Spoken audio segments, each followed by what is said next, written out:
is a presentation of Fox Sports. We are Black Hawks. We are Florida.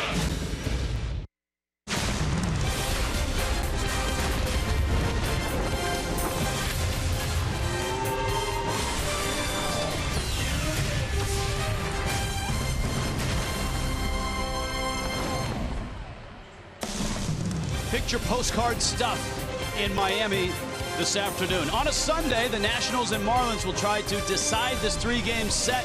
Nationals got game one last night, a thrilling win for Miami. And today, Ichiro bobbleheads with a hit counter on it, put four more from last night as Martin Prado, Daniel Murphy, Max Scherzer, and Adam Conley get set to collide here at Marlins Park.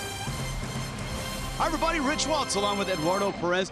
Wildly entertaining game last night, from Ichiro's four hits to A.J. Ramos's great escape in the ninth to Justin Bour's home run. But the bottom line is this: 12 games these two teams have met, split down the middle, chance to make a statement today. And I think it's going to come down to the first inning. Both pitchers really have to set the tone early. If they're able to do that, the winner will come out of that first inning, not the last inning today. I just have that feeling. Here are the tone setters for that first inning. We start with Max Scherzer. Strikeouts are the headline. The Marlins, though, saw him this year and beat him this year. And they went after him early and often. Max Scherzer, so far this season, has given up 13 home runs. But out of those 13, 9 of them have been solo shots. So he goes after the hitters, doesn't like walking guys, and he's not afraid to give in and say, if you want to take me deep, do it, but I'm not going to allow you to get that big inning. So Miami's been able to get to Scherzer. The Nationals have been able to get to Adam Conley. Twice this year they've knocked this lefty around, although he had 6 shutout innings in D.C. before giving up back-to-back homers himself. Really impressed with Adam Conley and what he's done as of late. If you watch his tempo on the mound, is what you really have to enjoy. Grabs that baseball and wants to fire it back. This is a guy that feeds off emotion. We've seen Jose Fernandez do his emotional stuff. Watch Adam Conley. It's going to be a fun time. It was a last-minute replacement last night. Christian Yelich had a sore back. Ichiro got in there.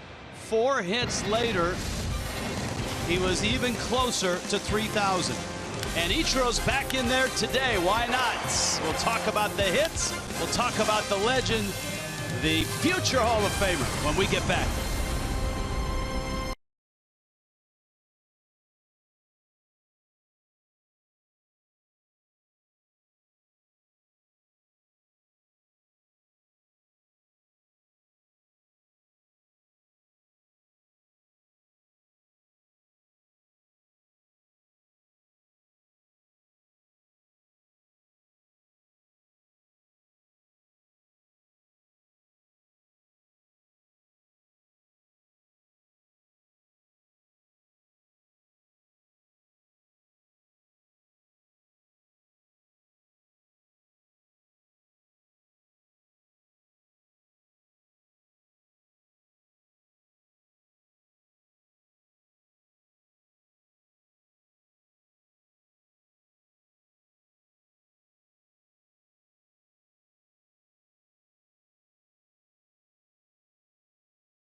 On a Sunday, Marlins and Nationals get ready to go, and we go out to center field. Craig Minervini, Jeff Conine. Guys. Rich, tremendous buzz around the ballpark today, and looking out here before the game, good crowd. Ichiro's in the lineup. Things going well. An exciting rubber game coming up. Exciting rubber game. 6-6 on the season with the Washington Nationals, first place team. We're scoreboard watching. Gotta love it. That's fun. In May. Let's talk Ichiro. What timing it is. Japanese Heritage Day. How did they know? As Ichiro started the game off yesterday at 29:50. He didn't end there. Here's 29:49. 51. Oh, 51, sorry. I was going backwards. Yeah. Ichiro, unbelievable last night. 4 hits. Gets a little help on this one. Light trouble, but hey, we'll take anything we can get at this point. And look at this double to end it off, end his night off last night. A 4-hit night. Craig, the 52nd time in his career he's had a 4-hit game. Unbelievable. And on your ticker, get it updated, folks. And they're giving him out today at 29:54. And his spirit, you see the players, they talk about him, and he hasn't been playing a lot this year. What is his impact on the club? That's a big impact. I mean, just you're playing with a legend. For one, he's going to be an automatic Hall of Famer, but just to watch his preparation, the way he goes about his business, preparing for each and every game, that's why he's doing what he's doing at 42 years of age. I mean, this guy is playing like a 25-year-old. He's still great on defense, hitting 314 career, 370 this season, but I think this year he's had limited at-bats, which really kept him fresh. And boy, to see him still doing it, Jeff, got to make that impact he has in the clubhouse even more impactful for the ball club, since he's been a factor in every role he's played this year. He'll be back in there today, and a good matchup. Conley Scherzer, the rubber game next.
Baseball on Fox Sports Florida is brought to you by the all-new 2017 Chrysler Pacifica.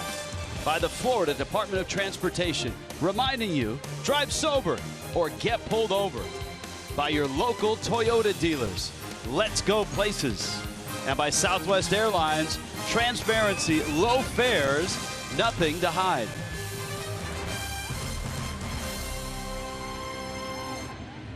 Marlins Park. Fish have the red-orange jerseys ready to go, and a nice lively crowd. As Craig said, there is a nice buzz in the crowd. The Ichiro bobblehead giveaway. 4 hits for Ichiro. He's in the lineup on Japanese Heritage Day. And a guy that grew up watching Ichiro up around the Seattle area, Adam Conley, out of Olympia, Washington. Played his college ball at Washington State, and he's on the mound. And here come the Nationals. It's brought to you by U Health Sports Medicine. Well, if you look at this lineup, Dusty Baker, knowing that Adam Conley's on the mound, a lefty, doesn't care. Ben Revere, Bryce Harper, Daniel Murphy, all left-handed hitters. This is their same usual lineup. You see Wilson Ramos in the 7th spot, career versus Conley, 333, just 2 for 6 with 2 solo shots and 2 strikeouts. Max Scherzer will be on the bump. Adam Conley goes to work. He has seen the Nationals a couple of times. Man, that's a great look, right? Right down the barrel from the mound. 3-2 with a 3.40 earned run average. His last time out, he beat the Phils, 6 innings, just a run. He was terrific there. His bumps in the road against Washington. Remember, the first start was stopped after an inning because of a long rain delay. And the second one was on the 19th of April. He had 6 shutout innings going into the 7th, and he gave up back-to-back homers, and it all unraveled from there. Southwest Airlines brings you Miami's defense. Ichiro in left, Christian Yelich still day-to-day with that lower back issue. Marcelo Zuna, Giancarlo Stanton in the outfield. Prado and Boer on the corners. Up the middle, Adeiny Echeverria and Derek Dietrich. And Jeff Mathis gets the start after a nice night from JT Realmuto last night. Mathis will handle Conley. And Ichiro in left field. He did not play a lot of left field in Seattle or New York, but he has played it quite well as a Marlin. That's one of his certainly strengths right now, is his versatility in the outfield. Well, a natural outfielder, natural right fielder, Gold Glover. He takes a lot of pride in his defense. As long as his bat's in the lineup, you will not miss any defense skills whatsoever with Ichiro in left. And he's 9 for 35 against Max Scherzer. Keep that in your bonnet. Here's Ben Revere. Fastball is a strike, and this game is underway. Tim Timmons, Mike Estabrook, Paul Emmel, and Mike Everett, the umpires. Timmons behind the plate. Revere, a lefty-on-lefty matchup, and a fastball strike from Conley. And he's out in front 0-2, and he looks like he's in attack mode already.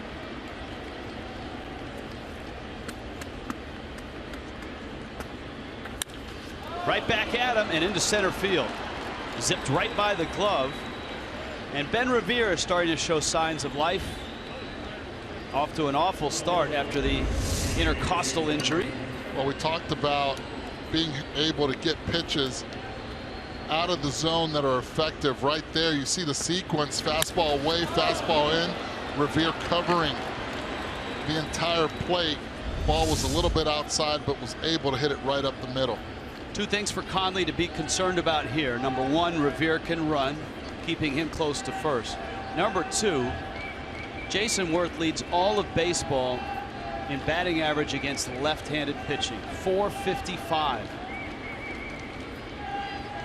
And Conley goes over.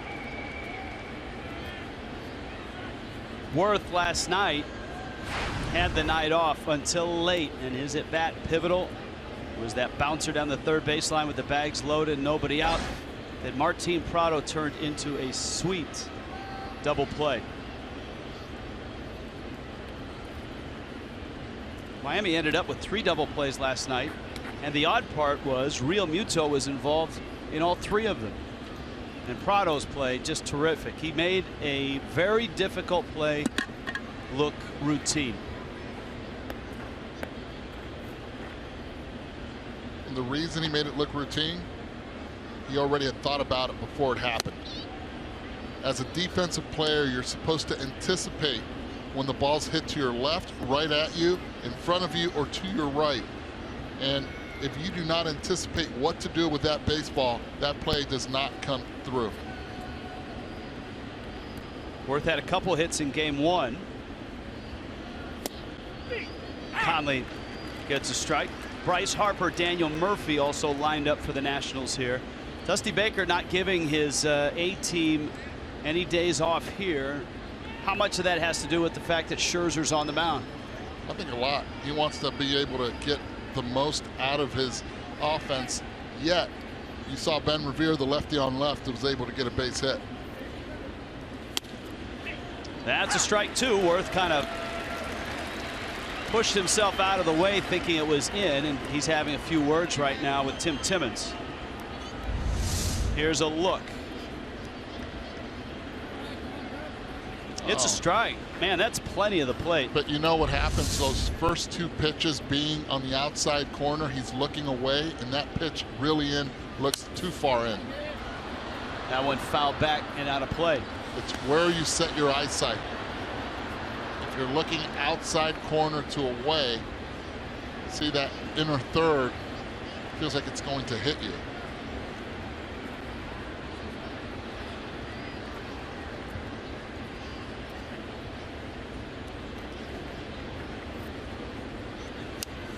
That one fouled back. Conley's run right now in his last 23 innings, and that's 4 starts. He's given up just 5 earned runs. And you noted from the outset you like where he is at this time and place. I like it. His body language is really good. He feeds on emotion, goes out there, and his goal is try to go as deep as he can in the games.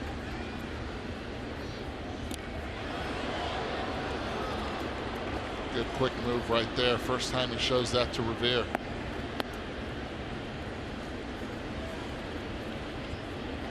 Revere really hasn't been able to get on base to be a stolen base threat with that really slow start. 1-2 coming, and he's running. Good jump, pitches up. Mathis throw. He is in there with the stolen base. That adds a real nice pop to the top of the lineup for the Nationals. See that high leg kick. Didn't really get a good jump, but because of that leg kick, it gave him enough time to slide right in front of the throw. Believe it or not, for Revere, it's his first stolen base of the season. A guy that has started the year 10 for 62. Now the count's 2-2 to Worth. Mathis crept in. Conley stays in. And Marlins, you see the infield. Derek Dietrich is the one actually holding on Revere at second with no outs. Right-handed hitter, even Jason Worth, would still try to drive the ball the other way. He has that good bat control, especially against a left-handed pitcher. But that tells the hitter where they want to pitch him inside.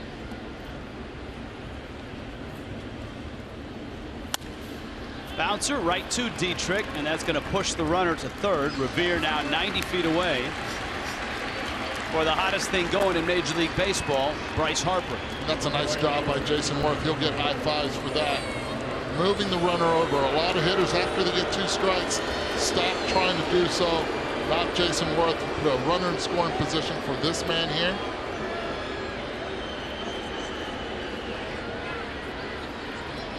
Harper 3 for 7 in this series. The Marlins haven't walked him as much as many teams have over the last 2 or 3 weeks. First pitch swinging, fly ball center. Ozuna, good arm, head of steam. Revere tags. Here he comes. Throw is high, and it all the way to the screen with Revere scoring. Well, Ozuna took a shot at it. He obviously overshot the runway. He did, but he put himself in a great position. Watch right here how he's timing it to attack and use the momentum to go towards home plate. Never stops his feet. Throw is down. It would have been close, but I think with the speed of Revere, it would have still beaten the throw.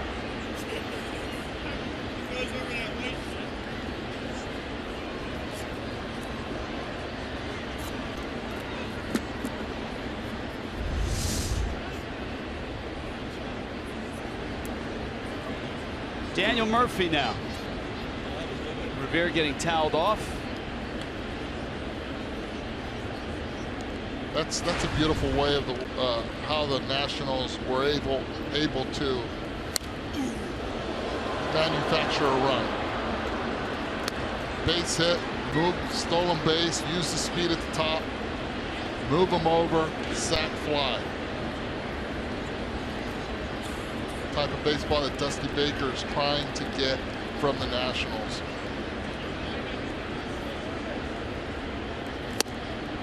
Conley misses in. Daniel Murphy has seen Adam Conley for 4 at-bats, and he's got 3 hits against him, a double and a triple.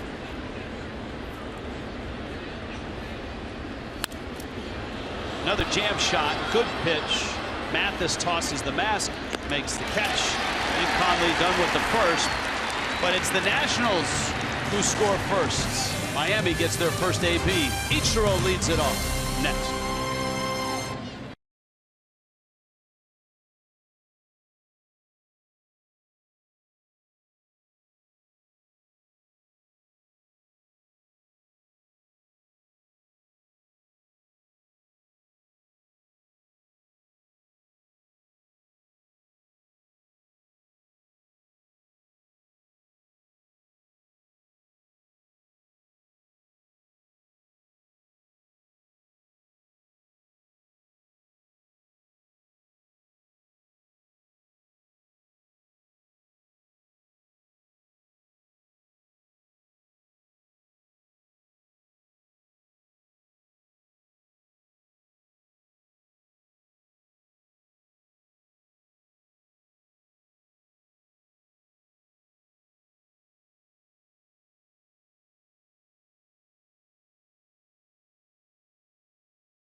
Is the presenting sponsor of Miami Marlins baseball. An Ichiro bobblehead with a hit counter on the bottom, appropriate after a 4-hit night last night. Ichiro 46 hits shy of 3,000. And he stands in against Max Scherzer to lead it off in the first. His batting average 373. That's 19 hits worth. And Scherzer misses down low with the first pitch. It's 1-0.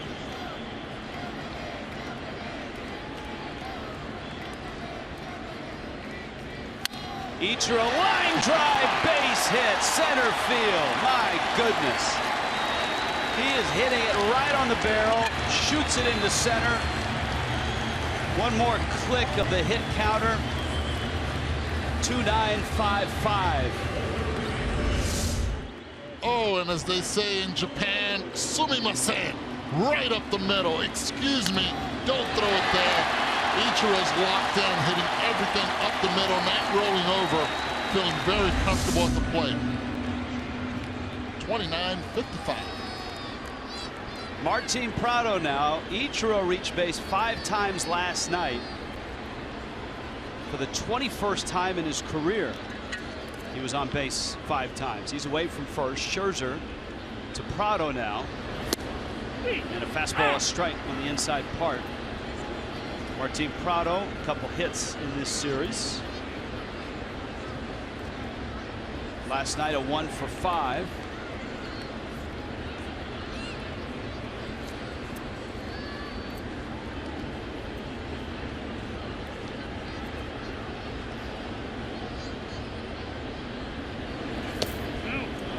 Check swing and no swing. All right, the numbers from Max Scherzer. You see that complete game there. That was the game in which he struck out 20, which obviously added to that enormous strikeout total. He's not leading the league in strikeouts, surprisingly, with the numbers that he's put up.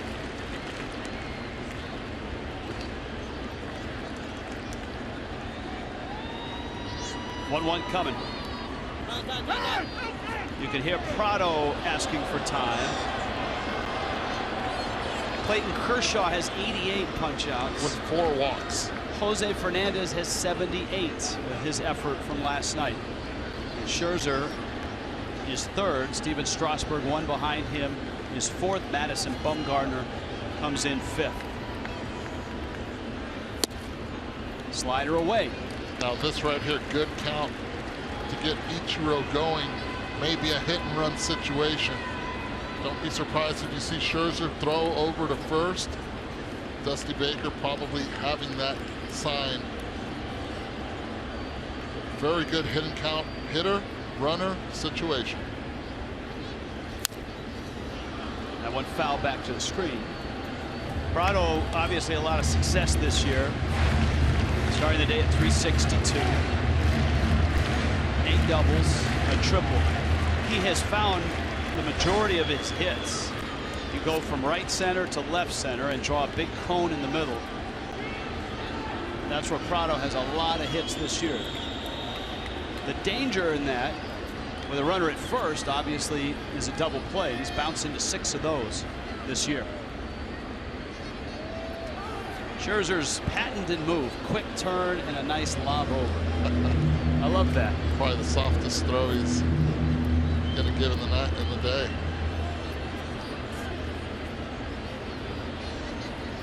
Some of that, in talking to Harry Hill and others, is just to see what the reaction of the runner is.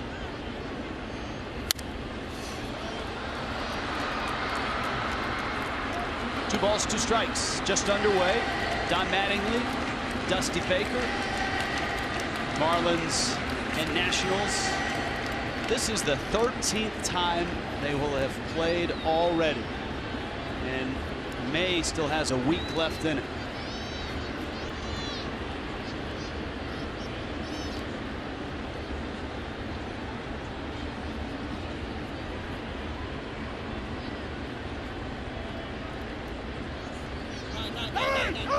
Again, Prado felt Scherzer was taking a little too long. Watch where Martin Prado's hands are there. This is before 2 strikes. This is a game of adjustments. Now watch what he does right here to change it with 2 strikes. Chokes up on it. This is the grit that Martin Prado has, making sure he at least tries to put the ball in play. He does, but on a line, it's Zimmerman who grabs it and steps on the bag and erases Ichiro. Prado hit it right on the button. And there's nothing you can do there if you're Ichiro, as we're going to take a look at the lineup after the double play from Prado. Derek Dietrich is up next with Giancarlo Stanton in the cleanup spot. Marcell Ozuna right after G, then Justin Bour, Damian Echeverria, Jeff Mathis, and Adam Connolly on the mound.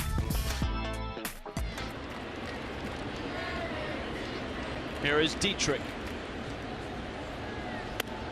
Scherzer misses on a breaking ball. This is the one spot, if you're at first and you have the lead, that there's nothing you can do. You're defenseless right here. That one fouled back. And it's 1 ball and 1 strike. Dietrich, couple hits in the opener. You see the average at 293. Of importance, too, his on-base percentage is at 400. Of course, he's had the bulk of the work in the leadoff spot in the absence of D. Gordon. Dietrich, soft, and Zimmerman took care of all 3 outs. All 3 outs. 1 inning in, it's 1-0 Nationals.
Marlins Baseball está disponible en español a través del SAP y es presentado a ustedes por Kendall Toyota y West Kendall Toyota. In Miami, Ryan Zimmerman getting comfortable. Adam Conley back to work. 1-0 Nationals. Nationals scratched out a run in the first. A Ben Revere single, a stolen base. A Worth ground ball moved him to third, and a Bryce Harper sacrifice fly to center field.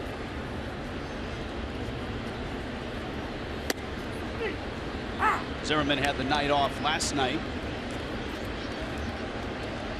Dusty Baker giving a few regulars the night off.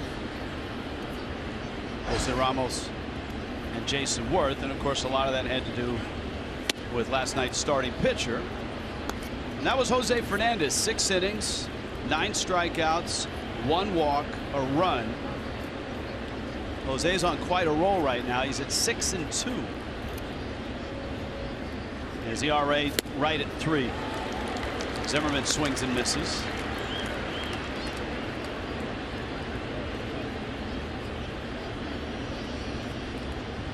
Two balls, 2 strikes.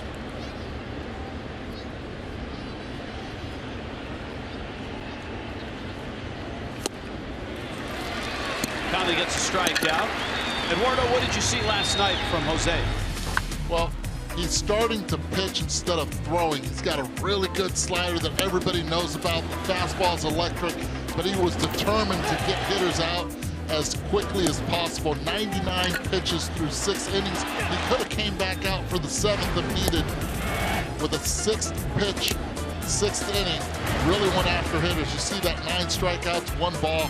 Loved what I saw from him. Anthony Rendon. Conley catches the corner.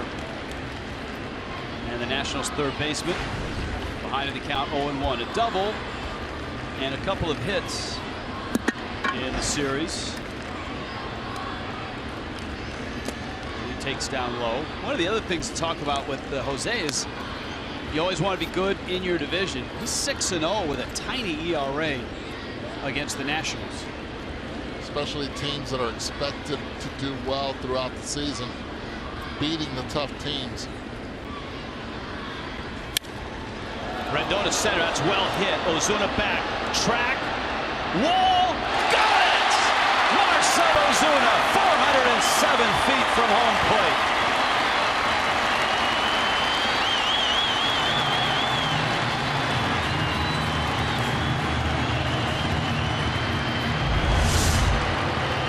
This is a great play by Marcell. 1, because he knows exactly where he's at, knows the stadium well. Under bottom left, watch Ichiro busting just in case he doesn't make the play to catch the bounce and make sure Rendon doesn't take 3 if he misses it. Great focus on the part of Marcell in center field. 2 outs. Here's Ramos now.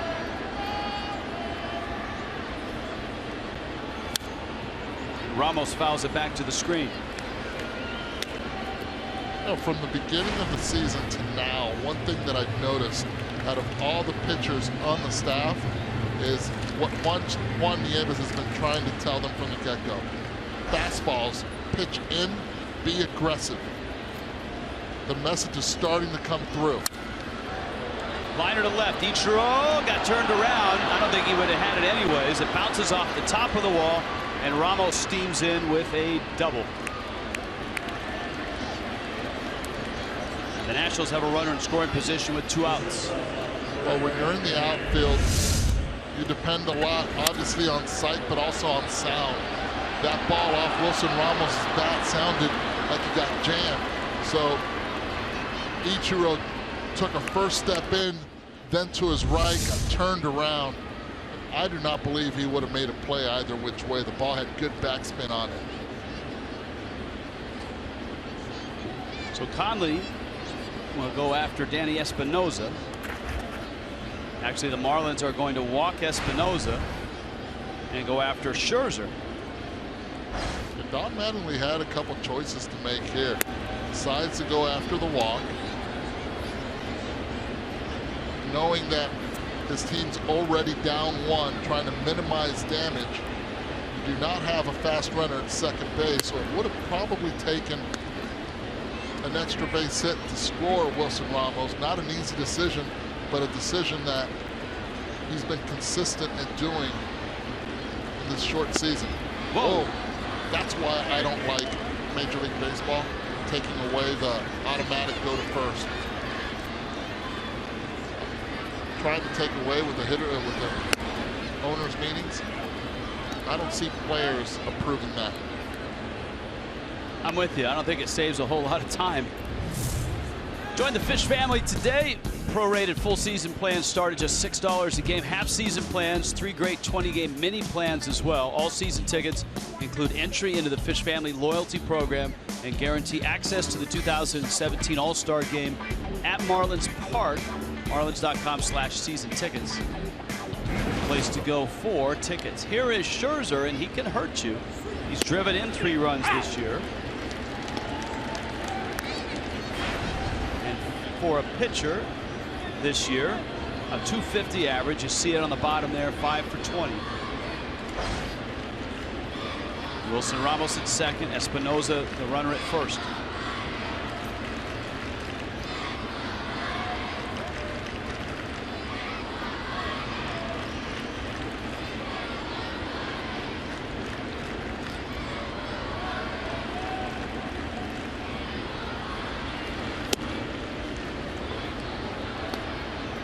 Conley comes in and misses.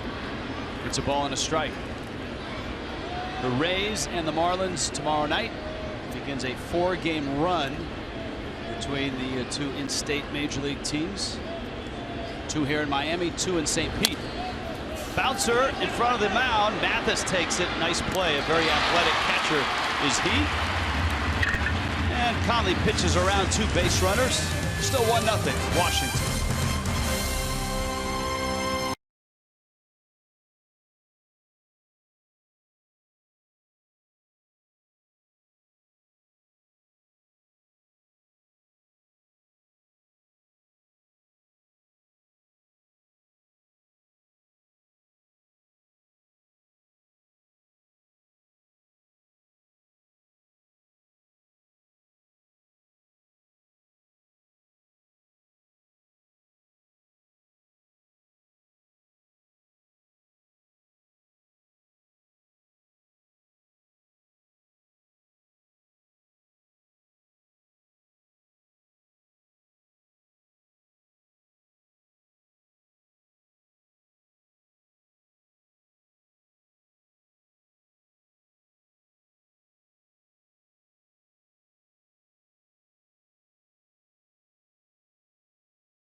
Tune in tomorrow.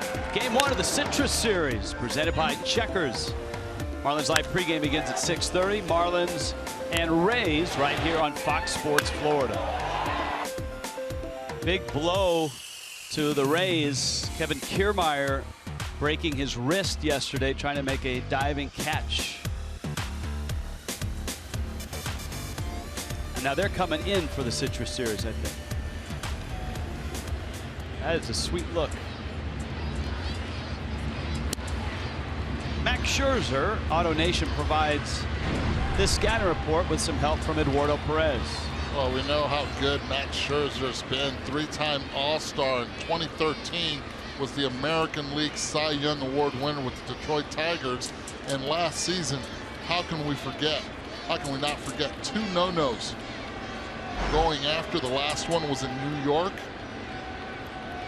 this season, 20 strikeouts. You had mentioned it before. Giancarlo Stanton. So you have Stanton, who is mired in one of the longest droughts of his career. 48 at-bats, 4 hits, and 26 strikeouts. And you've got Scherzer on the mound, whose calling card is the strikeout, and he gets a strike there. You see an 0 for 18 with 15 punch-outs. He's 0-2 to Scherzer. And he went around, he couldn't check. Just seems when you're struggling, that you always end up in that 0-2 count. You see that setup. Just looking at it and having coached him in the past, seems like he's setting up a little bit too late, and that's exactly what happens when you do that. You start checking your swing a lot and you can't hold. It's a timing thing for him. As cold as Stanton has been, Marcell Ozuna on the opposite end of the spectrum has been red hot, and that's helped the Marlins offense keep moving forward without Stanton. You see the season numbers now for Ozuna. Double, triple homer in this series. And he knocks that one to right. Plenty of room for Harper. And he makes the catch. Oh, a few presidents want to see who's in the Southwest Airlines Nationals defense. Worth and Harper on corner outfield spots. Revere can go get him in center. Rendon and Zimmerman on the corners. Murphy, Espinosa up the middle, and Ramos behind, handling Max Scherzer.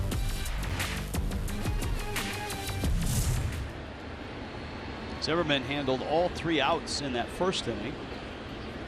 Here's Justin Bour.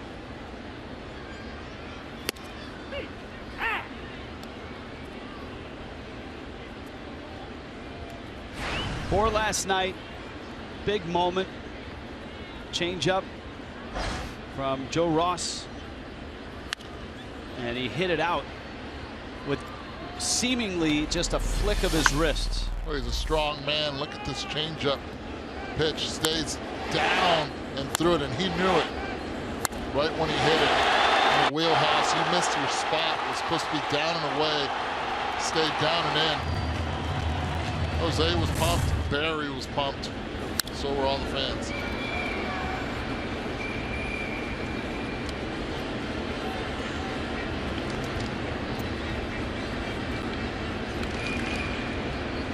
Oh, 0-2 to Scherzer.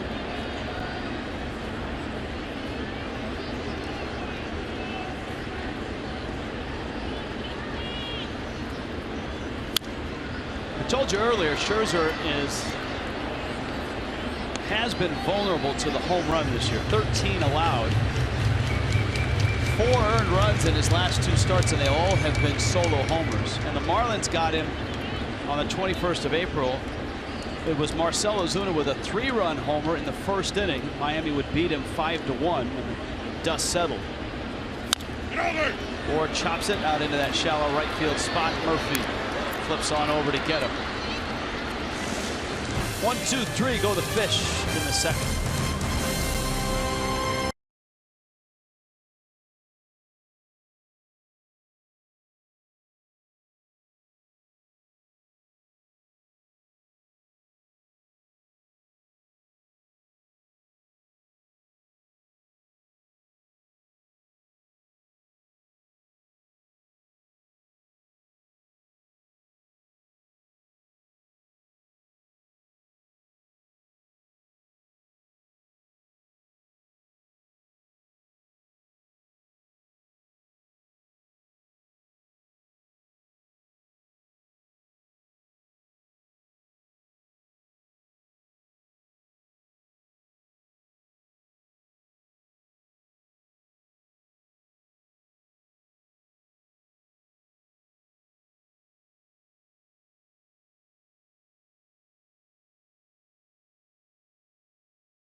third. If you can't catch the games on television, stream them live on your mobile device with the new Fox Sports Go app. Download the app. Take Fox Sports Florida and the Marlins wherever you go. Back to the top of the order for the Nationals. The man that started it once, and it's a good one. Bohr, no chance. And Ben Revere looks like he's starting to pull out of that slide to start the season. He's on for the second straight time. That's a perfectly executed bunt. This is where the communication from the Marlins has to be there. If Derek Dietrich is too far at second base, Justin Bohr has to be able to hold his position, because Adam Conley is not going to beat Revere to the base. It's something you talk about before. I guarantee you Perry Hill will talk to his infielders after this inning is over. And back into the same situation as the first. Speed at first with Revere and Worth at the plate. Revere swiped second without a whole lot of problems. And of course was moved over on Worth's ground ball, scored on Harper's sacrifice fly. It's about to turn into a cat and mouse situation after this foul ball. Expect Conley to throw over a couple times. If he doesn't, Revere could be on his way to second.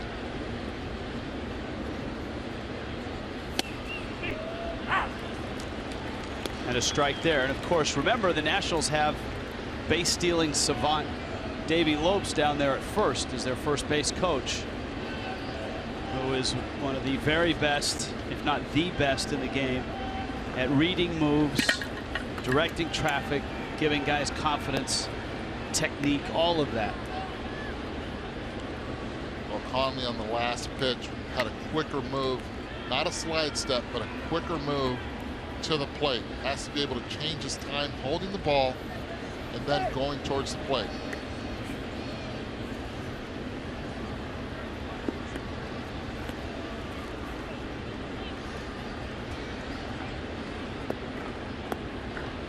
.31 stolen bases last year for Revere. 49 when he was a Philly in 2014. Love this small ball right here. Base hit up the middle, then steal a base. Let's move him over and let Bryce Harper drive him in with a sac fly. 1-0 Nationals. Worth swings and gets a piece. Count stays 0-2. That's what makes Jason Worth so difficult against left-handed pitchers. You see exactly what Worth just did. Worth asking the second base umpire, Paul Emmel, if Conley came to a stop. He felt he got quick pitched on that.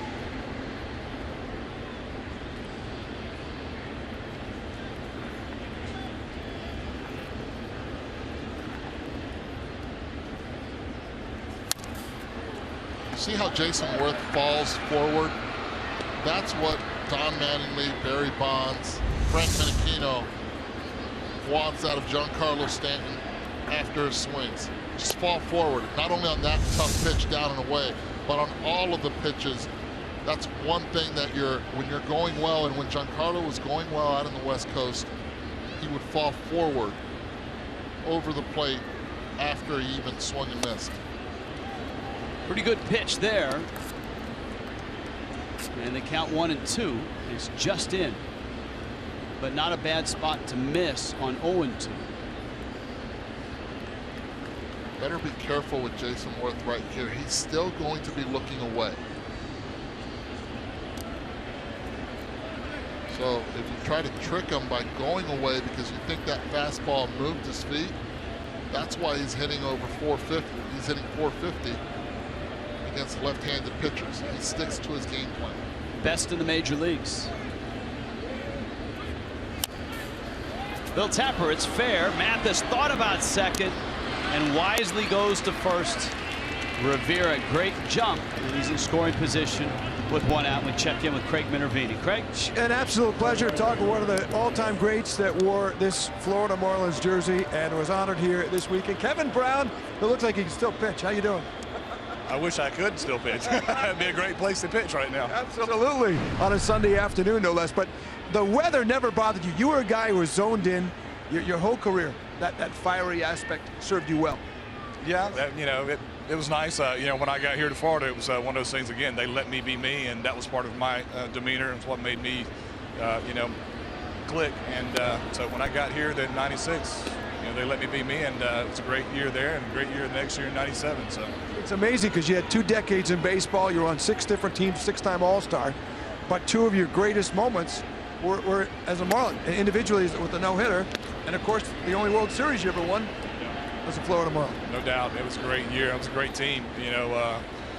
We really wanted to keep that team together for a long time. We had hopes of being in the playoffs year after year after year, battling the Braves up the road, for a chance to go to the World Series year after year. We got one under our belt, and unfortunately we didn't get a chance after that. But it was a great season, no doubt about it. When you think about that, do you think that team could have, when you look at the roster, the guys you had, you could have been a Destiny-type team? Well, no doubt. I think that team felt like when we were together, we felt like we could compete year after year after year. That's kind of when we looked around the clubhouse. That's what we wanted to be. We wanted to be one of those teams like the Braves were at that period of time, where we were in the playoffs year after year after year. And we had a fighting chance every year to go to the World Series. So. You got your family here. The whole crew's here, all 4 of them. Yeah. Baseball players up and down. You're coaching at the high school level. You got 6 state championships. Yeah, I can't take much credit for that. It's a great bunch of guys, and great head coach. They're back in Macon, Georgia, Tatnall Square Academy. The team has been very good before I got there, and I've got a chance to witness some good baseball at the high school level. It's been nice. Keeps me involved. Close play. You'd want that call if you were pitching. Of course you would. Great throw. Take a look at it as you look at the likeness of the bobblehead as well. And Ben Revere's creating some havoc here. They're gonna see if it. What'd you think about the likeliness here? Well, I wish I looked that young again. I wish my head moved that freely again. It was fun covering you. You're really an all-time great, and intensity, you got it with this guy, and he still looks great. Good to see you again, Kevin. Thanks. Nice to be here. Appreciate it. All right, guys, back up to you, Kevin Brown. All right, thank you, Craig. A lot of things going on the field. The Marlins intentionally walking Bryce Harper to get to Daniel Murphy. Revere swiping his second base. Harper not following as the trail runner. And now Justin Bour has to hold Harper on, which opens up the right side for Murphy. Infield looks for a double play ball, and Conley needs one here.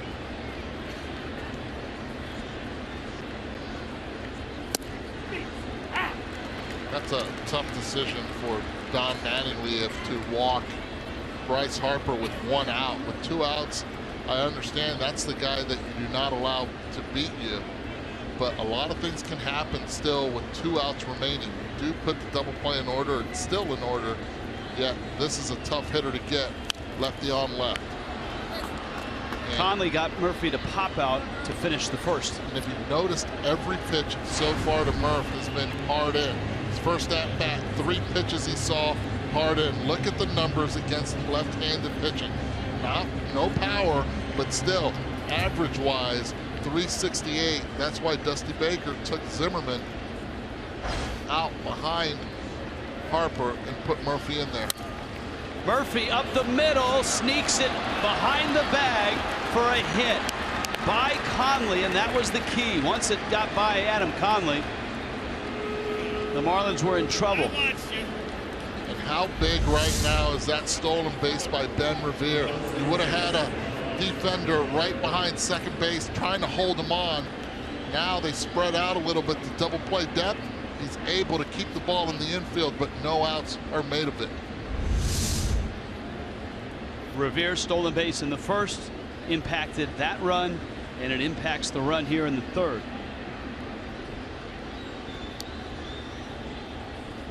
Now runners first and second for Ryan Zimmerman, who is the only strikeout for Conley. The Marlins have intentionally walked 2 in the ballgame.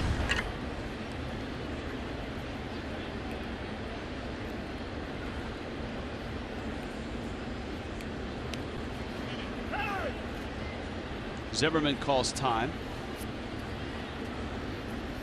First time up, Zimmerman struck out on a fastball right down the middle, swung through it. He's a guy that makes his adjustments. He's probably sitting on dead red heater right now.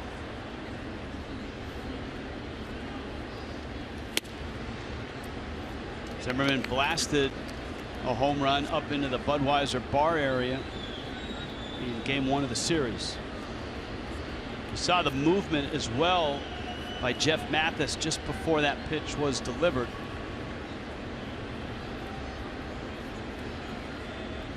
He's been very careful to move late. And the reason being, Eduardo, is it's when you relay a sign or a pitch to a hitter, it's not necessarily catching fingers in terms of the sign. No, it's a few things. One, the catcher, if he moves early, you see him set up in, the guy can at second base can relay location, which then eliminates a lot of things. You're a right-handed hitter, and the guy at second base is telling you, okay, the catcher set up in, it's not going to be for a changeup, it's not going to be for a curveball, it's a fastball. So location actually indicates what pitch is coming. And that's why Mathis has been shifting late like that. Runners go, pitches down. Whoops, one runner went. Murphy did. Harper stopped. Run down here at third. Echeverria to Prado tags him out.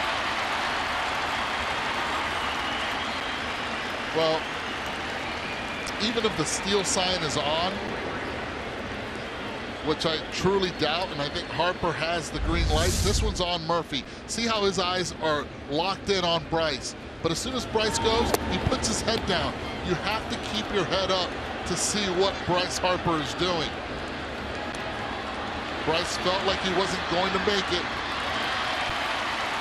Yeah, you see those first two strong steps. Murphy put his head down and he slid. He wasn't even looking up at all. Zimmerman on a 3-0 pitch. And it's a strike. What a weird inning. What a different. That's the beauty of this game. You don't see a lot of innings like this. The walk intentionally with one out in the top of the third to Harper, and then that play right there. And it's just sort of a case in point of how one action creates multiple situations and changes the dynamics of each at bat, whether it's a stolen base, whether it's an intentional walk, whether it's Murphy running Harper off at second. That man has had an enormous impact on the game today. Ben Revere. 2 hits, 2 stolen bases, and 2 runs.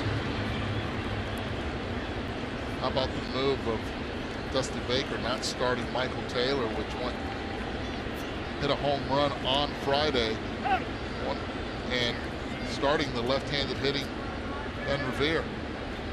You are my everyday guy.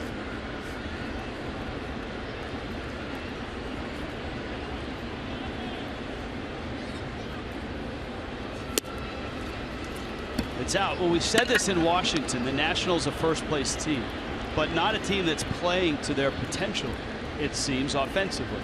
And I think the point was made when Dusty Baker gets Ben Revere going at the top of the lineup, when he gets Anthony Rendon and Ryan Zimmerman going in the lineup, that lead in the East probably will increase.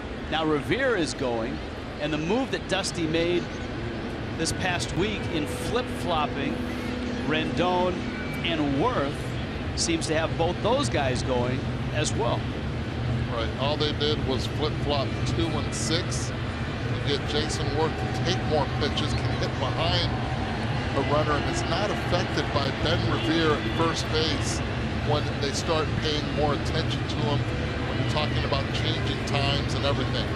True professional hitter, focused on what he does, and it allows Ben Revere to get more opportunities to steal bases because Jason Worth takes a lot of pitches throughout his career. Adam Conley trying to work his way out of this.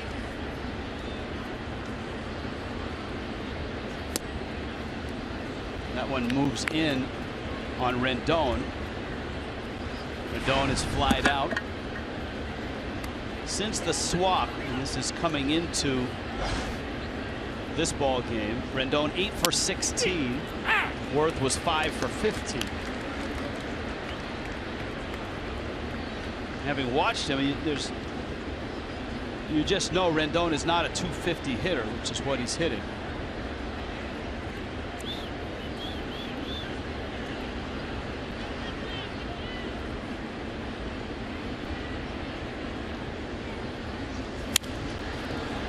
Gets through on a fastball, lines it to left. It's a hit. Murphy will score. Zimmerman to third, throw to second. And the Nationals have a 3-0 lead with runners at second and third and still 2 outs. Well, Anthony Rendon, one thing he does is trust his hands. You see how hard he had to work to keep him inside, not afraid to get jammed, getting that RBI. It's funny how this game works. Last at bat, barreled one to center field. Marcell Ozuna made a fantastic play on him to steal a double, potentially a triple away from Rendon. This time gets jammed and gets 2.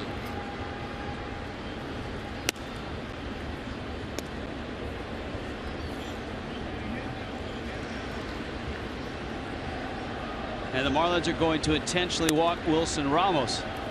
Well, for Adam Conley, he has walked 3 hitters, 2 of them intentional. This is the 3rd one today. And earlier on in the season, I had a conversation with Dusty Baker about who his most clutch hitter he thought was in his lineup. I thought it was Wilson Ramos, and he said no, it's Zim. He goes, Zimmerman's done it throughout, 7 career walk-off home runs. He was just talking about Zimmerman big time, and I thought Wilson Ramos in a situation like this knows how to put the ball in play up the middle to the big part of the field. Well, the Marlins are in agreement with you because they're going to go after Espinoza. Adam Conley trying to keep it at 3-0. And remember, this is a Max Scherzer start for the Nationals.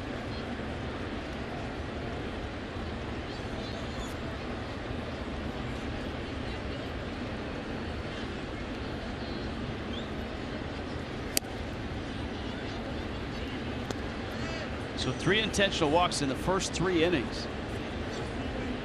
Espinoza was walked intentionally in the second. And it paid off. Scherzer bounced out to end the inning.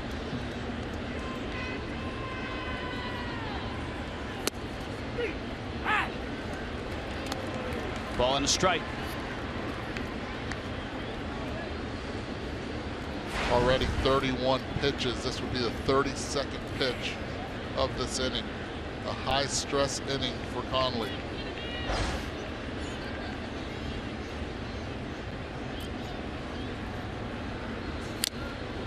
Espinoza known for his glove. The Nationals content with him at short because of his defense and because of all the offense they're getting from Daniel Murphy. Excuse me, this would be his 30th pitch of this inning. Finished the second inning with 32. Big pitch.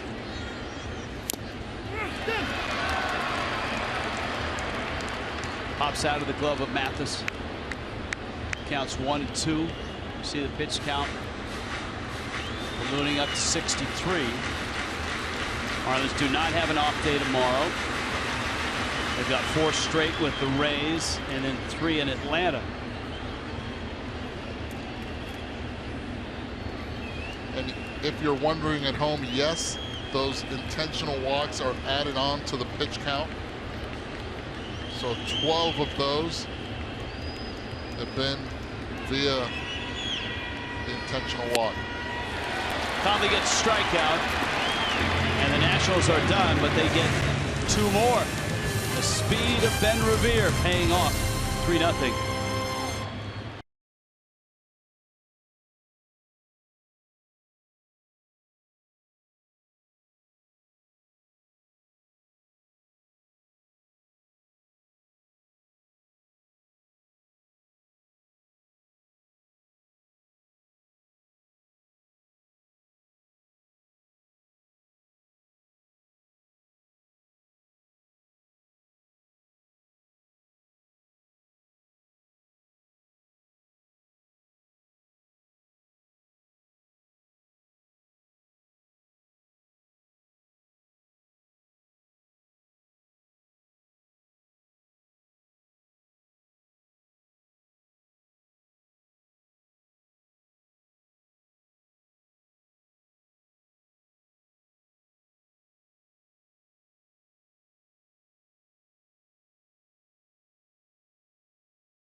Talk with Don Mattingly in between innings. He's coming up third this inning. Scott Pruitt telecast presented by the authority. The Marlins may not be reproduced or retransmitted in any form. Accounts and descriptions of the game may not be disseminated without the express written consent of the Miami Marlins.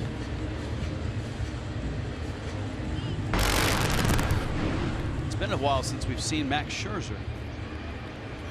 After that long inning, Danny Echeverria, Jeff Mathis, and then Conley. Scherzer gave up a single to Ichiro to open up the first. Got a couple of line drive outs in that first.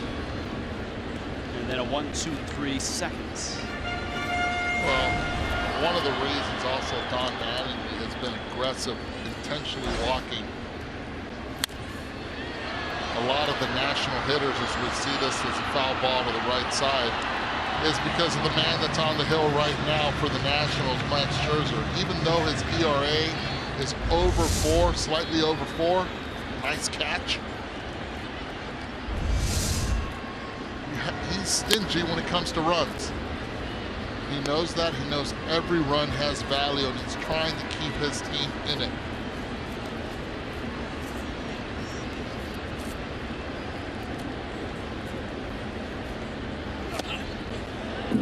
That one almost got Echeverria.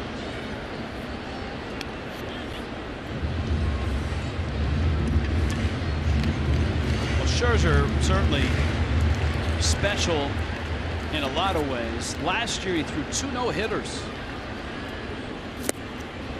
He gets a strikeout here. Echeverria goes down. There were 7 no-hitters thrown last year. 7. And you expect big names, and you do have Scherzer with 2, Jake Arrieta, and Cole Hamels. But no-hitters last year were also thrown by Chris Heston, the Giants, Mike Fiers, the Astros, and Hisashi Iwakuma in Seattle. There's Mathis. So there were 7 last year. There's been 1 this year, and that was Jake Arrieta. And after that no-hitter, Jake Arrieta said, "I did not have my best stuff." Mathis fouls it back. There was a no-hitter alert yesterday in Boston. Joe Kelly wasn't able to come through. Although I'm not sure he would have been allowed to finish. His pitch count was way up there. It was, and they wanted to limit it to 95, and he was up in the low hundreds before he gave up that hit. And it was similar to Adam Conley's situation. Remember Conley up in Milwaukee had a couple outs in the 8th, but he had blown past his pitch count, and Don Mattingly came and got him. He had not given up a hit. Mathis fouls it back. In researching this last night, you can go to stats, you can go to baseballreference.com. 293 no-hitters by one count in the history of the game, going back to even the dark ages, the dead ball era. That's a fastball right down the middle. And another strikeout for Scherzer.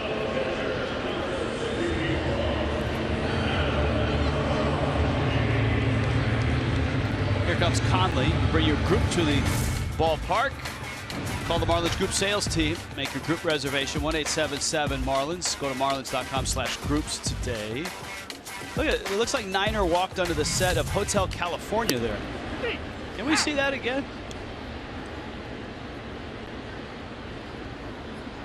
We think that's Vizcaya. We've been told that a lot of the inaugural team cards back in the Florida Marlin days in the early 90s was shot there. But Niner was a Southern California guy, so I immediately thought he was hanging out with Don Henley and the Eagles. See? You could never leave. Oh, yeah. 1-2. Max Scherzer strikes out the side. He's got 4 in the ball game. And Miami is down right now 3-0.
Good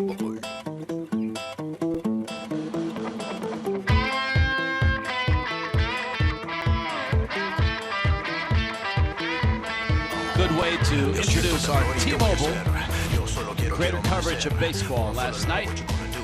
9 strikeouts, 3-0 this season, 6-0 lifetime against the Nats. In his last 5 starts, 5-0, a 2.03, and importantly, Eduardo, he's starting to get deeper into ball games. He is, and he could have gone out for the 7th inning also. You see, he puts himself in position for that, which is a lot better than just going 5 with 110 pitches.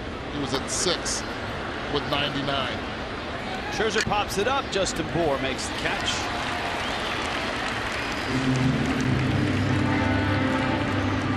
One out, and now Ben Revere returns. He has been the nemesis to Adam Conley today. A single, stolen base, scored a run in the first. Bunt single, perfectly placed between Conley and Bour. Another stolen base, this time a steal of third. He scored another run. That was last inning.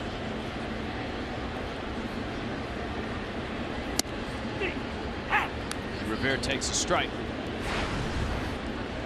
Originally a first-round pick of the Minnesota Twins out of Lexington, Kentucky.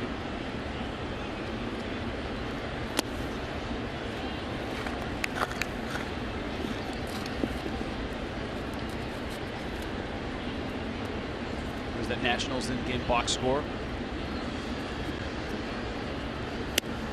I think few people remember, but Revere was a nice shot in the arm for the Blue Jays last year. 319 average, 354 on base, 56 games. Couple of hops, Dietrich to first, and the Marlins finally get Revere out.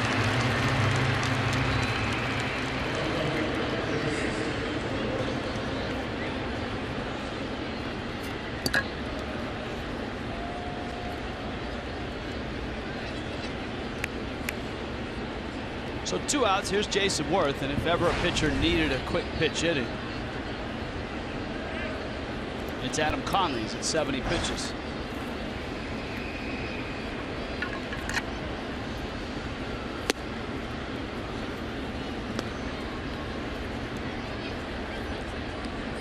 The Phillies are up over Atlanta 2-0 in the third. Day baseball up at Citizens Bank Park. Phillies were shut out yesterday. The Braves beat them. Mets won yesterday 5-4. Oh! Just enough hops to get up and make the catch. That's the 3rd out, Martin. Prado's used to them throwing the ball to him after 3, so he figured he'd throw it to somebody else.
Bobblehead today comes with a hit counter, and yes, you have to click it once if you have one, because he has another hit. Ichiro 4 hits last night, a line drive single to open up the bottom of the first, and that's the only noise Miami's made against Max Scherzer in their 3 innings. Ichiro, Prado, Dietrich.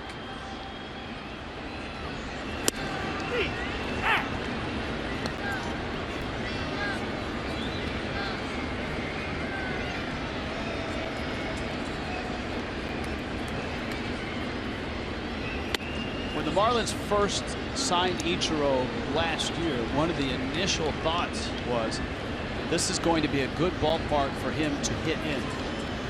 Infield is rather quick.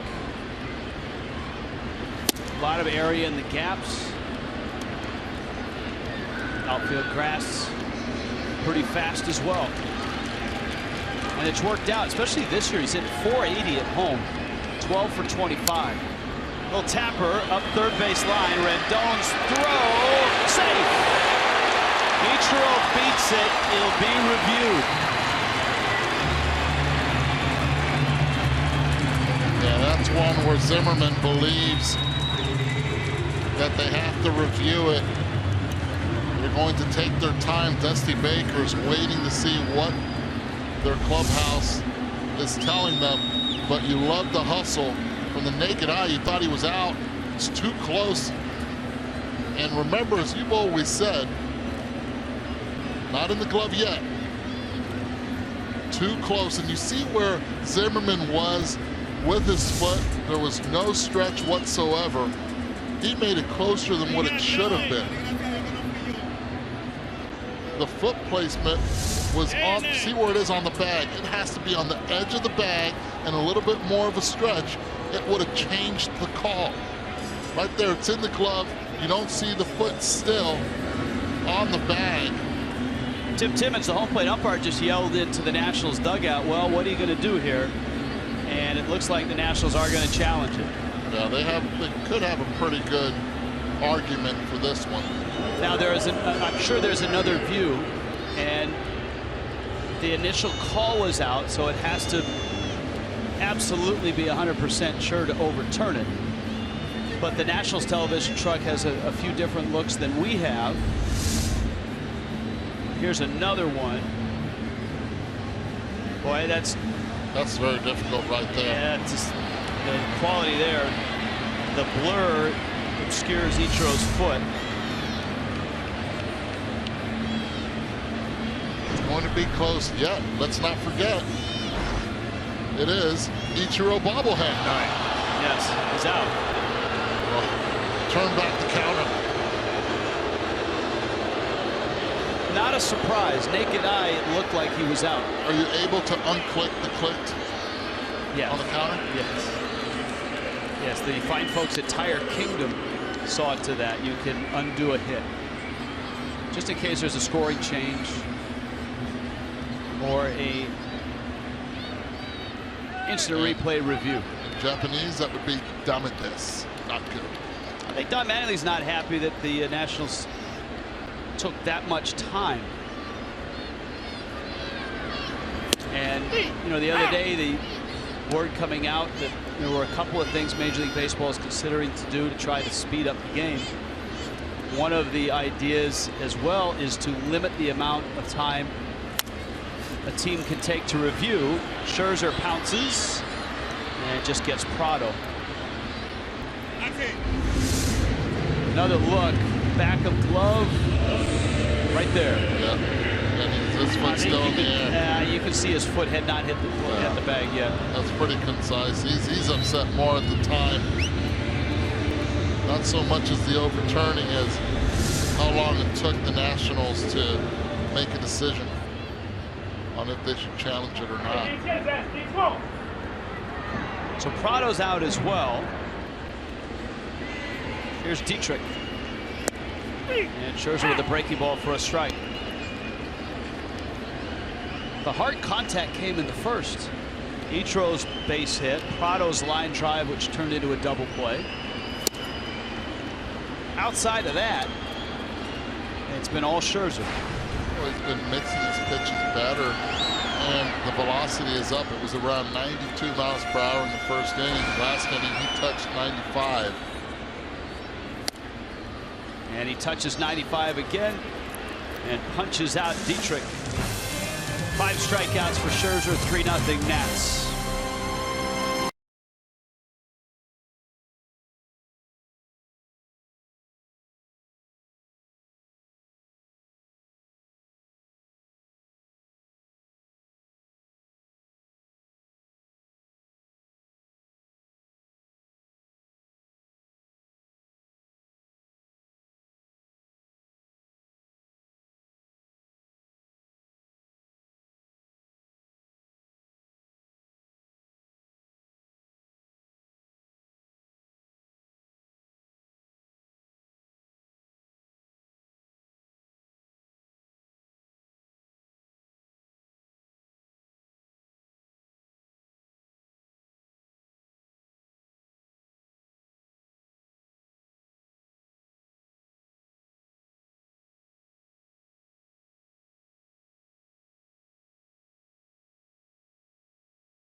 Fox Sports Florida is brought to you by the all-new 2017 Chrysler Pacifica.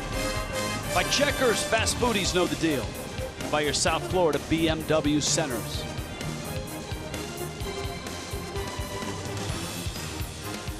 In Miami, Adam Conley, Bryce Harper. Harper goes after the first pitch, pulls it foul. Well, the 2 pitches Harper has seen, besides the walk intentional, he's gone after. Sac fly to center field. And now that.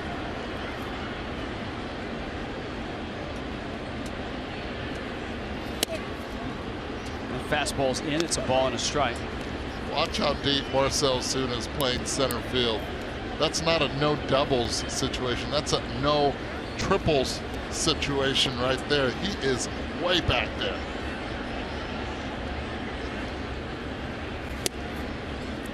Common denominator for Adam Conley so far with left-handed hitters, both Murphy and Harper, is pound inside. No trickery whatsoever. Here it comes. Try to hit it, try to get those hands to work. We got Harper to offer a pitch that looked in, and it's 2-2. See that front foot of Harper opening up, trying to clear those hips. Adam could go to that down and away slider to try to get him, but it has to be off the plate. Dietrich to first in time. That's pitching right there. Stay hard in. You get the hitter to start cheating in, then go soft away. Look at the fox tracks. That does not lie to you. Opens up everything away, gets Harper's legs out of the equation.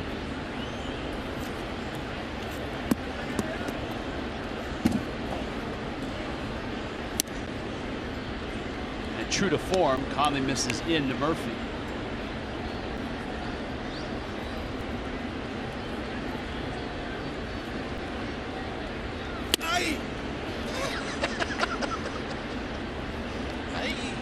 Sounded like Domingo Ayala taking a swing.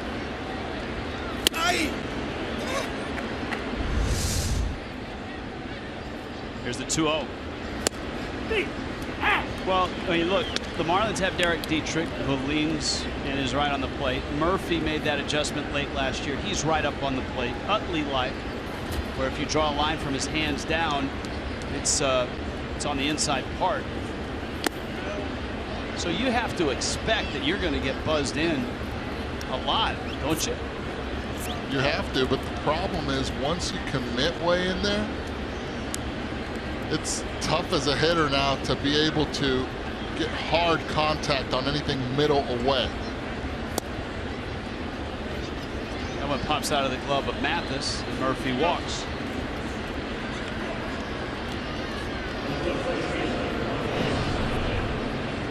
South Florida Honda dealers, get you ready for tomorrow night. Rays and Fish. And Matt Moore weigh-in chin matchup. Carl Pavano, ladies and gentlemen, in the rotation, gets a spot start tomorrow night.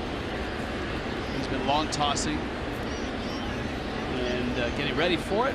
He'll be with Craig Minervini tomorrow night at 6:30. Zimmerman takes a strike.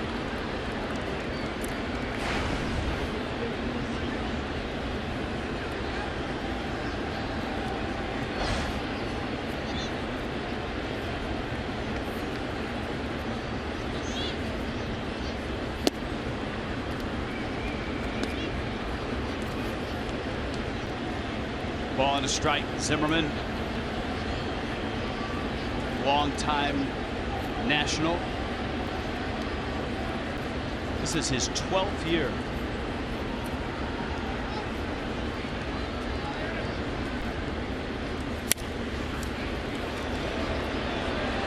Got one. Got two. Nicely done by Adele Echeverria. Halfway through in Miami. 3-0 Nationals.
Heritage Day, Fushu Daiko is here.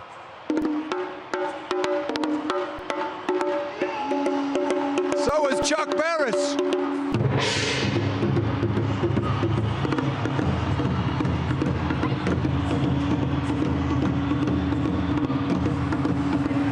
Over 20 drums are here, entertaining, and I'm on the gong here.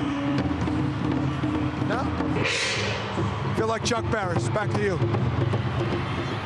Good work, Craig. Giancarlo Stanton swings and misses at a slider. Stanton, his second at bat. He struck out in his first. And he saw a steady diet of sliders. Scherzer a fastball, and just like that, it's 0-2. Every time you're struggling, you seem like you feel like you're 0-2 from the get-go.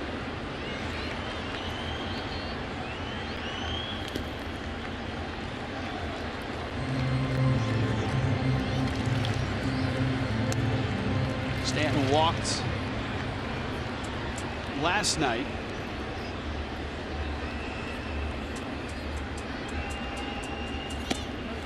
Checks his swing, slider down. And of course, as we noted from the outset, here's Stanton mired in this slump, trying to make contact, and he's facing one of the premier strikeout men in all of the game. He takes down low. 3-2. Well, good news is he's taken 3 down and away sliders. Look at his body when he takes. He's already starting that swing with his hips. Has to quiet it down a little bit, hoping to get a fastball. Line drive, base hit, center field, and that has to feel good.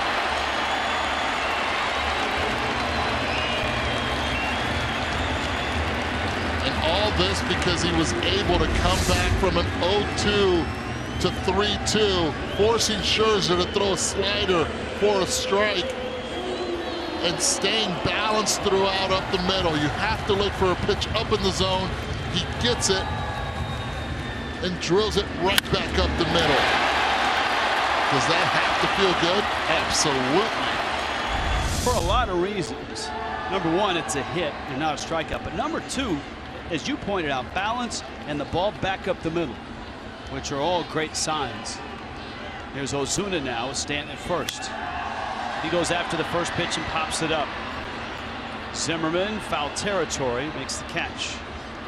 Well, I spoke earlier about Jason Worth falling forward on his swing. With Giancarlo's swing on contact, just watch how he doesn't fall back. Stays with the slider. Right then and there, and stays balanced throughout.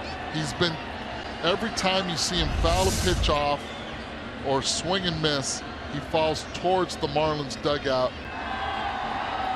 And that's not good news for anyone that's at the plate.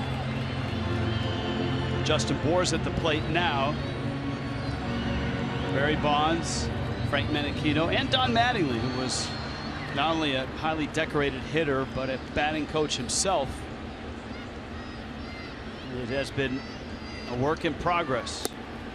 Bour takes low. A lot of teams have shifted Justin Bour, as the Nationals are now. It seems as if the Nationals not only shift him over towards right on the infield, but they pitch him to pull. They pound him in. And as soon as you say that, they go away. And one of the biggest reasons, 2-0 pitch, you know Justin's going to be cheating middle in. So yes, you show him sometimes away, but let's not forget earlier in the season, they were pitching him away, thinking just like last year, he was pulling that pitch middle away. He started making the adjustment going the other way. So now you pound them in and let the defense take care of itself by playing pull. Ramos sets up in. And a swing and a miss, I believe. Not a tip. And that's going to put Stan at second base. And this is big because now Anthony Rendon won't be playing at the shortstop position because he has to cover third with a runner at second base. Tight slider right there. Looks like the path of the bat took Ramos by surprise and was not allowed to see the ball all the way through.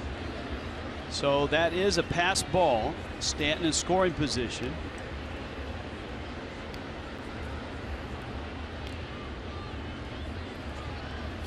Two-two. Bour reaches out, pokes it to left, and Worth is there and makes the catch.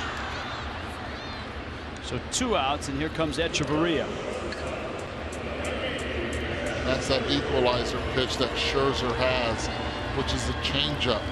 We'll throw it mostly to lefties, but also to righties. He'll throw it any count to the left-handed hitters. You start throwing that changeup. We saw the slider down and in, then the changeup middle and away, banana peel style.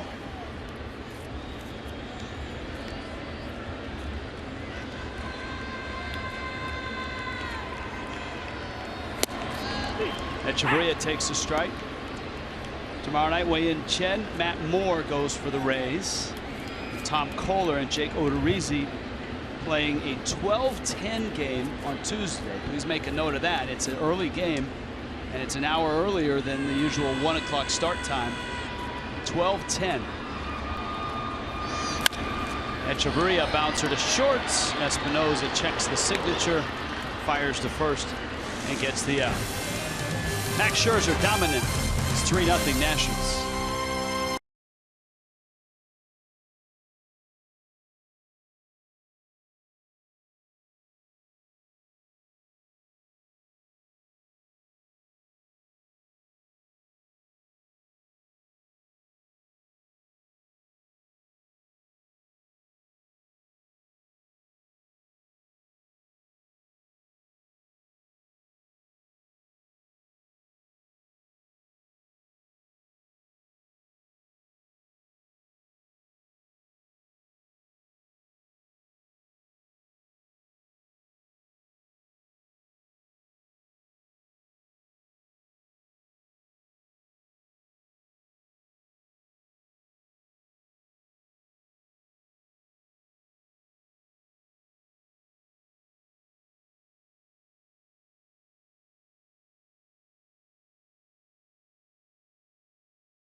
Starts tomorrow night. It's brought to you by Checkers. Dwayne Stats and I will have our annual lunch at Checkers before tomorrow's game. And on Monday, all you can eat seats start at just $25. All military personnel, veterans, and first responders get complimentary tickets. Evan Longoria and the Rays are here for 2. Wei-Yin Chen, Matt Moore. Told you Tom Kohler and Jake Odorizzi go on Tuesday.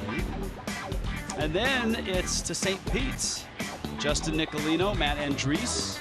Marlins see another lefty and Drew Smiley on Thursday, and Jose Fernandez gets that start. That's a 1 o'clock start Thursday before the Marlins head to Atlanta. Here, Anthony Rendon takes out. Adam Conley had a rough third inning. It wasn't like he was hit around a lot. Gave up a bunt single. After he got it out, the Marlins intentionally walked Bryce Harper. Murphy hit an infield hit for a RBI single. You can see the last 2 innings, 21 pitches. Conley, since that third, is buckled down and is getting outs at a better clip. And he's about to throw his 90th pitch, but I believe that's skewed because taking account, 12 pitches were on intentional walks, and Don Mattingly and Juan Nieves know that also. So look for him maybe to go 110 to 115 in this game. I think it's ridiculous that intentional walks are counted as pitches for a pitcher. I don't mind it as long as their coaching staff understands, listen, this one's on them. And there was no max effort with it. I know, but I mean, just in record keeping and looking at box scores of games, and you know, pitch counts have become so prominent because you want to see, oh, how far did he go in the game? And when you start measuring and saying, well, look, he's never been above 110 before. But that's where, looking at that box score, you say, you know, look at the IBB, that's the intentional walks in the game, and then start doing the math on your own. At the end of the day, it's been counted on 4 years, might as well continue to do so.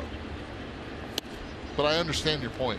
Well, my point is I've got a short attention span. and a lot of people do as well. I mean, yeah, I like to look at box scores, but sometimes I can't go all CSI on it and pick it apart. Like maybe when I was 13, 14, you know. Keeping track of the box scores pre-internet. Right. And this is the hump, and this is where that phone might be ringing soon, is the 6th inning. All of a sudden walks the first one, next hitter, 2-0. Bullpen should be moving around. There it is. Never fails. A double play will quiet the situation down, right? Ramos up, he's doubled. And he was intentionally walked, and right now Conley having trouble finding the strike zone. He does have the bottom third of the order, but Dusty Baker's giving Ramos the green light here, even though he struggled. Conley throwing strikes this inning. Why not? He's a big man. Doesn't miss.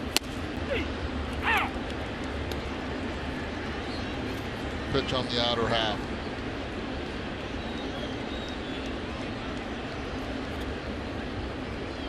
Count 3-1. Just 5 hits to go with the 3 runs.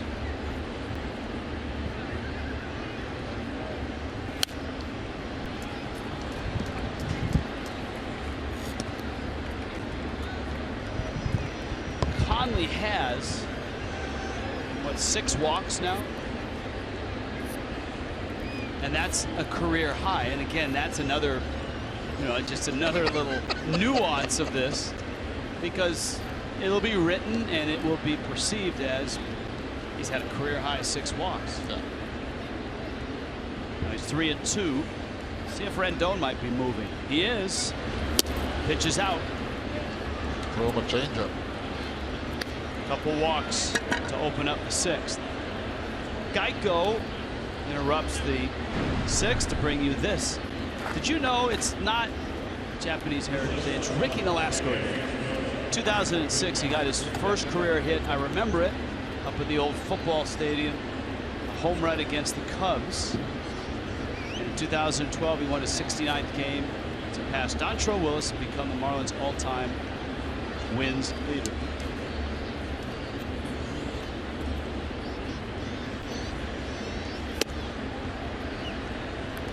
Conley can't throw strikes, but he has built in to this inning an escape hatch. Espinosa is hitting barely 200, and the pitcher Scherzer due up next.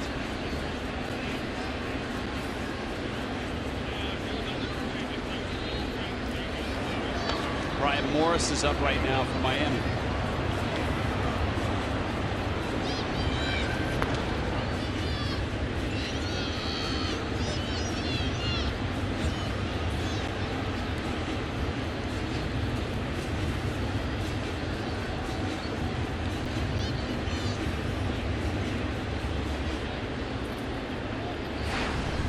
Right now, Don Mattingly and his staff, what they want is a quick double play and get the pitcher up with 2 outs.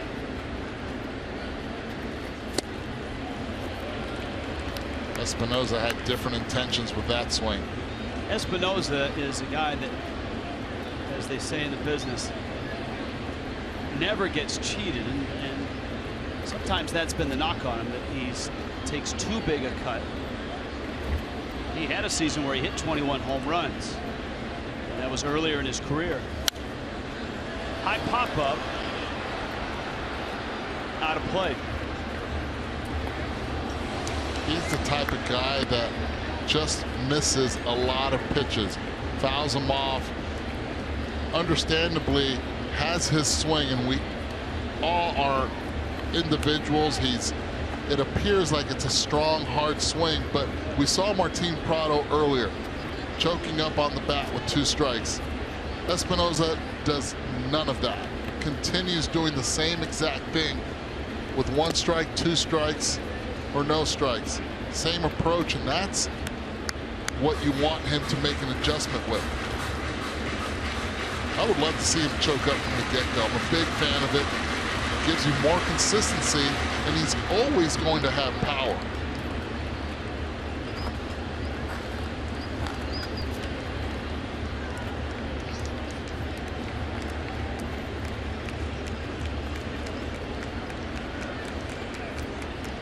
Two coming. Bouncer up the middle into center field. That's a hit. Racing around third is Rendon, and he's going to score. And Espinoza provides an RBI single. The lead is stretched to 4-0. Conley still doesn't have an out here in the 6th. Well, pitches up in the zone with 2 strikes. Not what Don Mattingly would want. Looks like Conley's getting a little bit fatigued now with Scherzer. Most likely to bunt in this situation, up 4-0. They'll probably give him one more batter.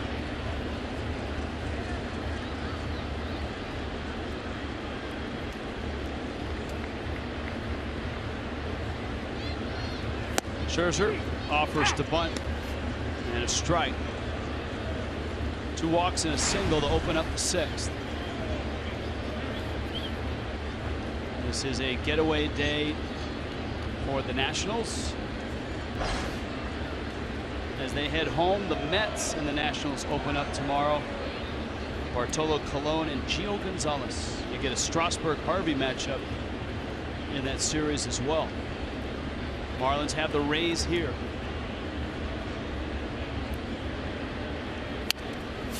Good bunt. Conley has it, looks at third, fires to first, gets the out.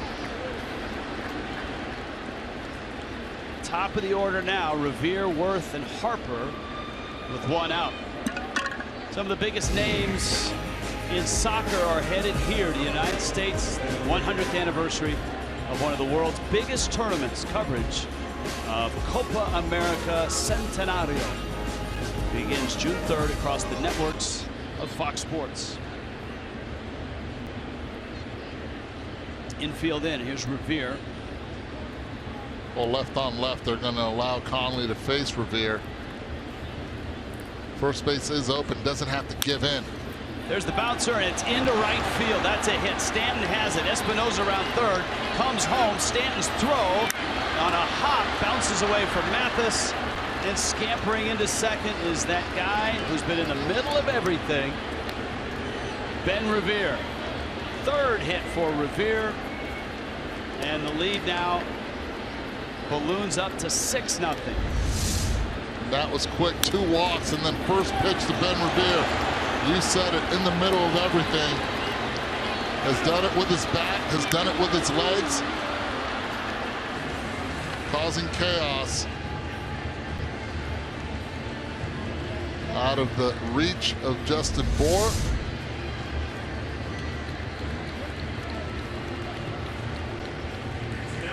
Brian Morse coming in on this West Kendall Toyota call to the bullpen.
Adam Conley, certainly a speed bump here. The Nationals, who have been able to get to him in 3 starts, put 6 on the board. On the Revere hit to right, the throw by Stanton came in hot. Here's a look at it. Ball in the dirt. The official score has given an error to Jeff Mathis, of all people. And it's not a bad throw by Stanton, but you're asking Mathis to make a short hop pick. Watch this. Well, that's not an error on Mathis, and that should be changed immediately. It will. Major League Baseball much better at that these days. There's Brian Morris. And he misses up to Jason Worth. Morris's numbers, 23rd appearance for the stout right-hander. Very durable middle reliever.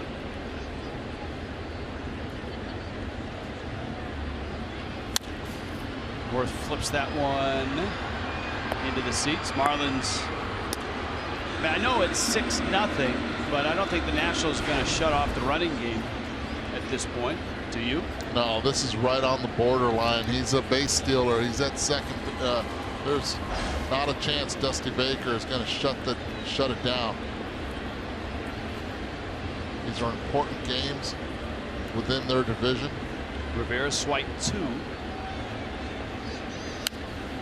Worth fouls off a fastball, fouling it back.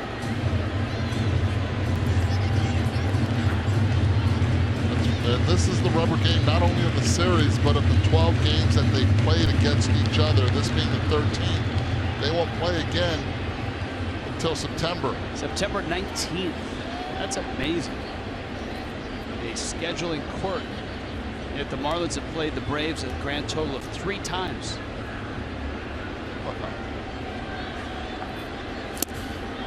Good pitch. Nice sequence by Brian Morris. And that's the second out. Here comes Bryce Harper. Well, let's see what Don Mattingly does right here with Bryce Harper. He walked him intentionally last time, left on left with first base open. Score is different. It's 6-0.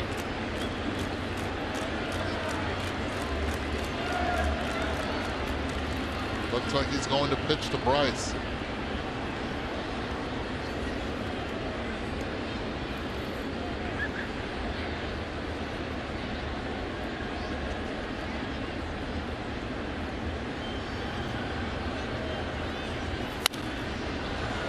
And it pays off in the air. Echeverria is out. And he makes the catch. Nationals hang a 3 up on the scoreboard. And lead it now 6-0.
Chrysler is the presenting sponsor of Miami Marlins baseball.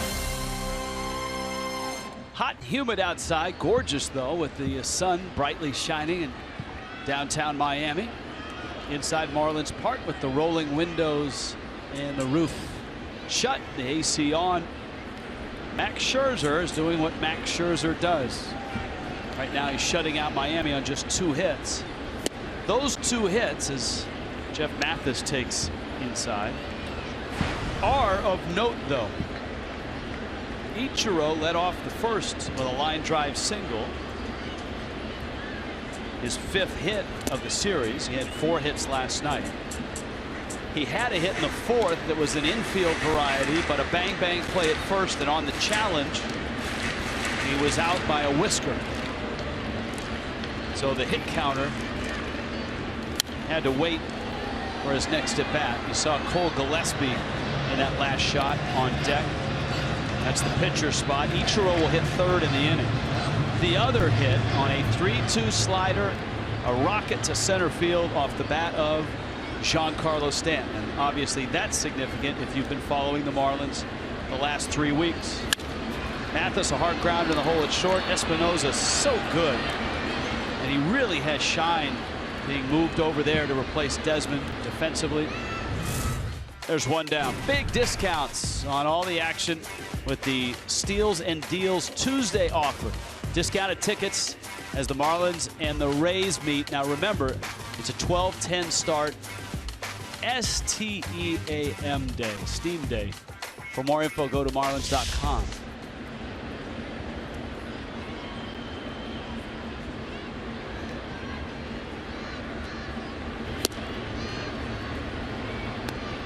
Pinch a Penny presents, for your consideration, Cole Gillespie. Well, Cole hasn't had it easy since he's been up with the Marlins this season, coming in just in pinch hitting situations. So far 0 for 6, but doing it against tough right-handed pitchers.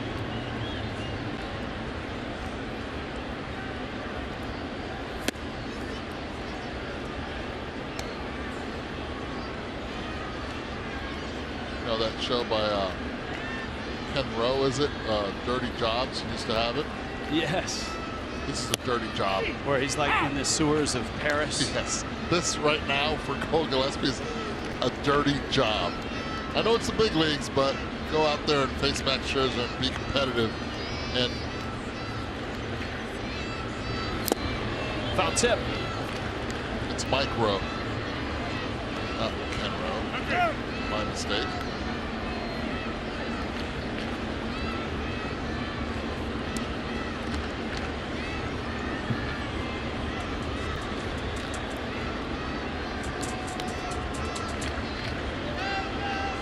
Same voice as the deadliest catch. Here's the 2-2. And Scherzer's velocity keeps getting better. 66 on that fastball. We check in with Craig Minervini, who certainly doesn't have a dirty job. No, but he also talks about those Ford trucks, too, Eduardo. Don't forget That's that right. about Mike Rowe. Well, it's been quite a job for Ichiro, as he has now moved up tied with Willie Keeler at the 29.55 mark. 45 shy. We thought maybe 44, but the challenge turned against him earlier in the ball game. So he's still 45 shy of the 3,000 mark. Willie Keeler, better known as Wee Willie Keeler, played in the late 1800s into the 1900s, one of the shortest players in baseball history. Keeler was only 5'4", and by far and away among the top 50 players. He's got the most hits from a height standpoint. Next guy even close was Paul Wainer at 31.52. Jesse Burkett. There's a group at 5'9", including Omar Vizquel, a little over 2,800 hits. Can he add one? Yes, he can. So long to Willie Keeler, guys. Yeah, hit them where they ain't was what Willie Keeler used to advise his other hitters. And Ichiro with a sharp single to right. What's impressive, Eduardo, is the base hits he is getting. They're hard struck. They are, in this pitch, missing location, up and in. Still quick enough to turn on that. Ichiro can do it. I mean, he gives himself an opportunity by putting the ball in play and being able to find barrel.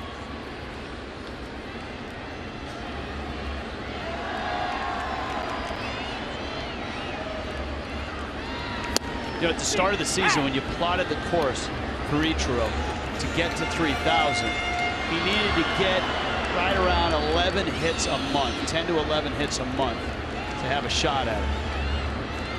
It's a 6-month season. He's knocked out 6 hits here in less than 24 hours.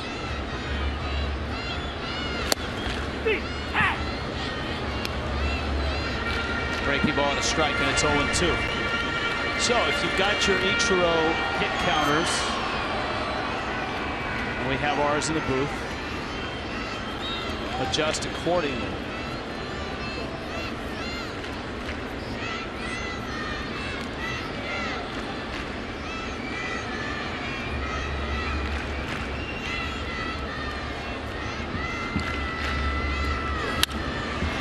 To right, Harper's back, and he makes the catch. There it is. Now when it gets to 3,000, confetti comes.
Brought to you by JetBlue. Off to St. Pete Wednesday night. Thursday, remember, is a Sun Sports telecast. But we have Wednesday's game for you. 12:30 for a pregame on Thursday, 6:30 on Wednesday, and then Atlanta. First trip in last year, Turner Field. Freddie Freeman will be swinging it. And odd start times on the weekend for the Braves. On Saturday, a 4 o'clock start, so 3:30 for Marlins Live. 5 o'clock start on Sunday, 4:30 for Marlins Live, and 7:30 on Friday night. Just like when you download the calendar, set an alert for every game. Half hour before, and away you go. Edwin Jackson back off the disabled list. Marlins are hopeful that he is healthy from here on out, and he can contribute in the bullpen like he did last year for a pair of teams. Here is Daniel Murphy. Jackson with the Cubs and the Braves. An ERA right around 3 on the season in 47 relief appearances. So it's Murphy, it's Zimmerman, and it's Rendon in the 7th.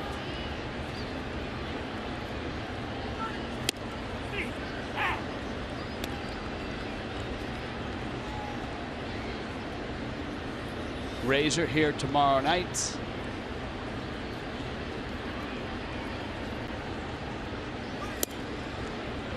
Kevin Kiermaier yesterday fracturing his wrist. That's a big loss. The best defensive outfielder going in Major League Baseball the season he had last year. Mikey Matuk was called up again. Back Goes Ozuna, and he makes the catch. He made one up against that 407 sign, slamming into the wall early in the ball game when he robbed Rendon of extra bases. Inside Look brought to you by Toyota. In Washington, D.C., who's the longest tenured athlete? Ryan Zimmerman, a dozen years. Ovechkin. No RG3 on that list. No, not at all. And actually, Ovechkin, I did not know he was there for 11 years already. Boy, does time fly in the NHL. Who knew? Did not know you followed the NHL.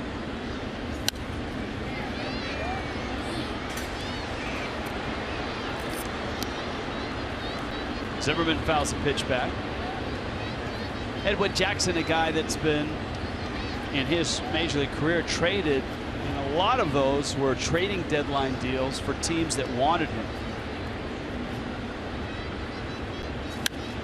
Whether it was Detroit or the White Sox or St. Louis.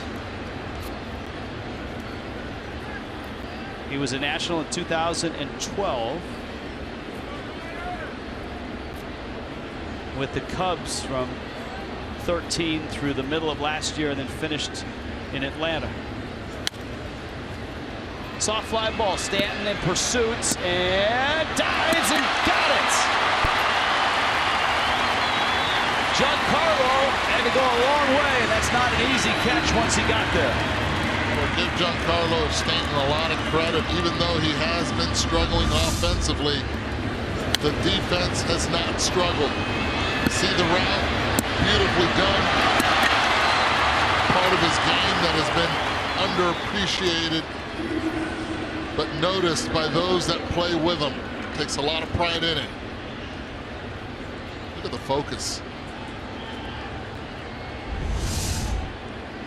Those wide receiving days in high school. If you see him play on an everyday basis, you know that,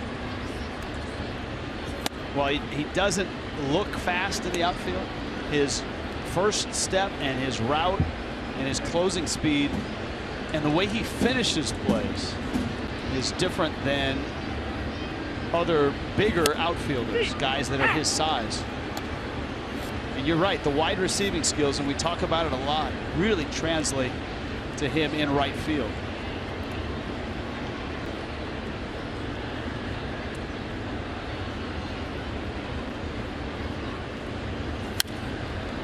Rendon lifts that one and fouls it off.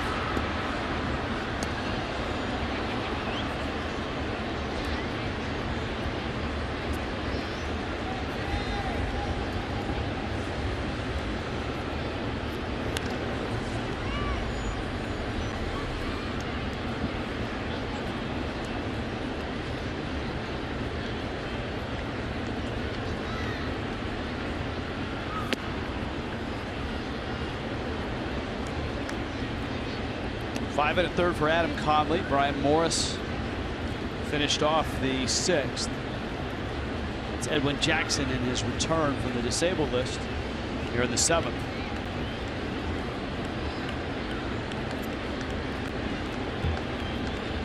Mets lead Milwaukee 3-1 in New York, bottom six.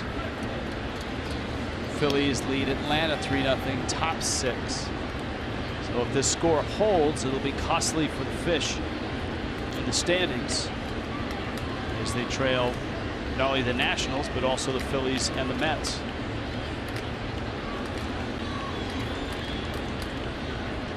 Atlanta playing a little better. They've won 2 straight against the Phils.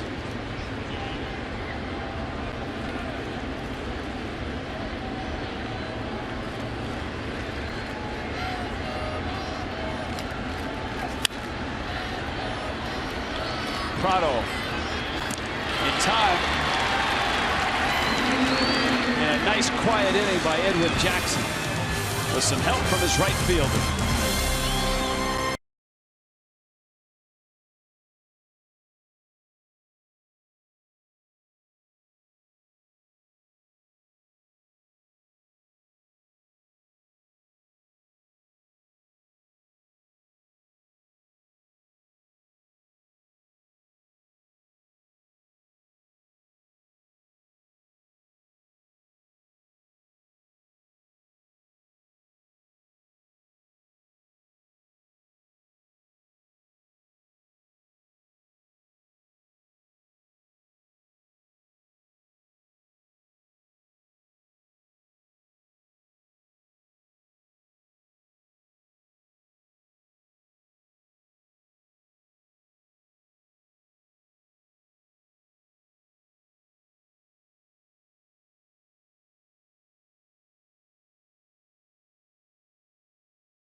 Nationals on top, and it happened quickly in the first inning. This is how you scratch out a run.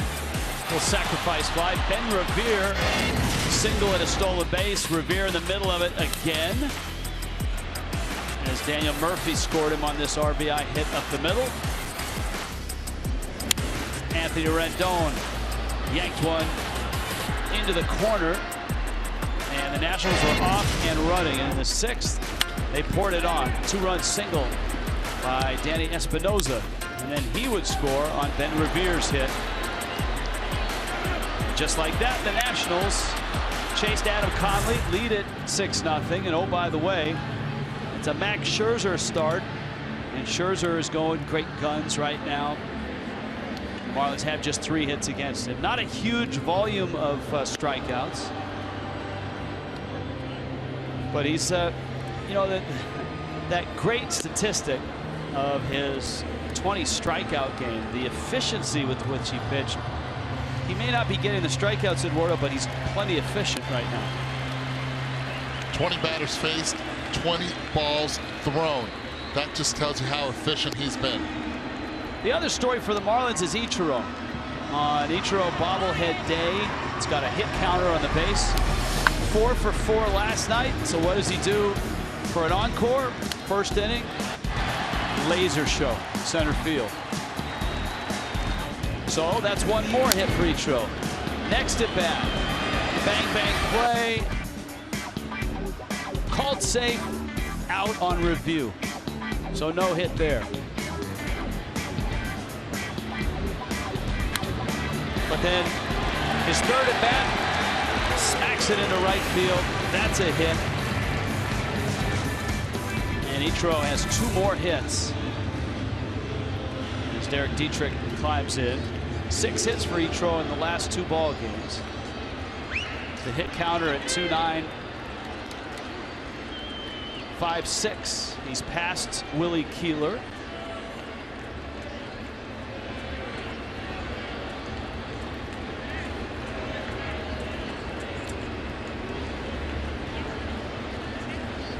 Here's Dietrich. Fouls it back to the screen.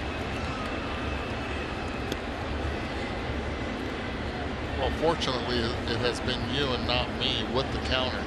You might be developing a callus on your finger, not only doing the plus, but then having to take away the hit, then putting it right back on in his next at bat. I like this. I like this giveaway. I like this bobblehead because the bat, it's got the iconic Ichiro stance, right? With the hand out. Sticks around long enough. The next one could be the squat he does before he gets into the stance. He does have that great routine, doesn't he? He's consistent. Dietrich strikes out. Scherzer at 7 strikeouts. The other story for the Fish is this man. Giancarlo Stanton struck out in the second, got a slider and blistered it to center for a hit in his second at bat, and a fastball in. It's 1-0.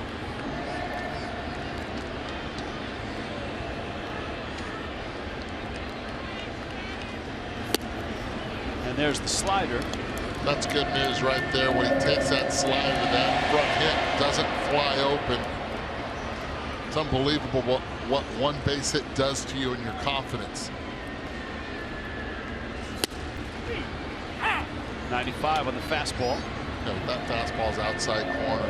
That's a great pitch by Scherzer. Not one you want to chase 2-0.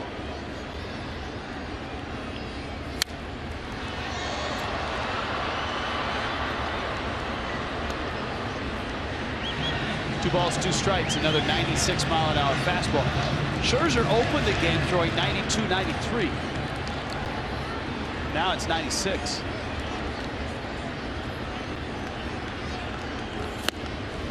And a fastball at 97. Amazing. I mean, this is a lot like Justin Verlander in his prime, where he just keeps climbing the ladder velocity-wise. But this is experience on Scherzer's part. Feeds off in motion, knows the big man already hit a slider 3-2. He's challenging him with the fastball, especially after being late on the second strike. When he threw the 20 strikeouts against Detroit Tigers, he was all on emotion. It was amped up. It was 100% every pitch. Today he's dialed it down. Swings and misses. In that 20 strikeout game against the Tigers, he threw just 23 balls. 23 balls, 20 strikeouts, 23 balls. See that swing right there? That's ugly, and it's ugly because it's Scherzer on the mound creating that late break slider. You see the cold hard facts. Brought to you by Coors Light. Yeah. 2016, struck out 20 Tigers. In comparison, Gwynn 19 times or less every season between 91 and 96.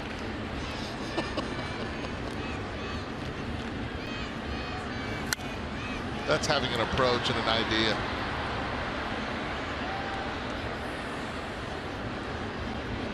First pitch to Marcell Ozuna was an 88-mile-per-hour slider for a strike. Second pitch, 85-mile-per-hour slider down in a way that he swung. We saw how ugly it was. But not only does he change speeds with his fastball, he does it with his slider also. This is out. Of course, Scherzer, I mean, a perfect storm of ability and contract status brought him an enormous contract and an arrival in D.C. Some thought the Nationals wouldn't be able to afford Steven Strasburg, but they proved that wrong. That's a fair ball and off the glove of Rendon. Ozuna around first. He's going to head to second. The throw, and he's in there. How about that?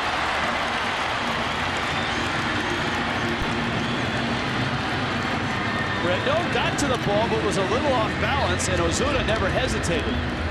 That's taking advantage of a lack of hustle on the part of Rendon after putting his glove on it. Takes his time going towards the baseball, and Marcell Ozuna off the gates quickly. See, he's jogging over there, taking his time. You're down 6-0, but you do not stop competing. Marcell Ozuna making his own judgment on this. It's a risky play, down 6-0, but you love to see the hustle. Justin Bour now, who was bounced out, flied out. Scherzer comes in with a fastball. It's 1-0.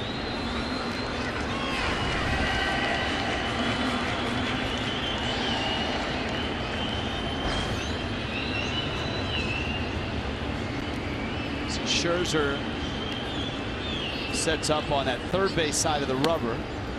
What determines for a pitcher like Scherzer where he sets up on the pitching rubber? One, it's comfort level, and two, it's the effectiveness of his arsenal and where the arm location is, the release point. For him, he has a very good changeup to lefties. It works well. The appearance that that changeup is going to be in and out of the zone late, and then the late action on the fastball. Really depends. As a hitter, you can tell the comfort zone of a pitcher and where he is in the rubber. Adam Conley, first thing I noticed, he's right in the middle, not to the left, not to the right, right on the middle of the rubber. 2-1 to Bour, who homered last night.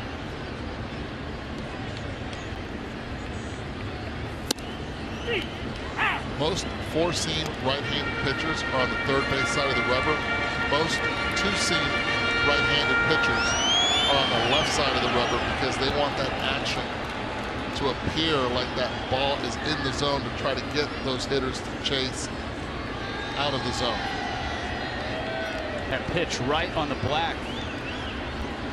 Now the 2-2.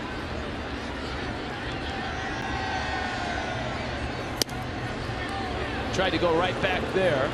Ramos was set up just off the plate. Scherzer hit the glove. Give a lot of credit to Tim Timmons. The game might be 6-0, but he does not continue to stop working. He continues to give a good call behind the plate. Very consistent so far today.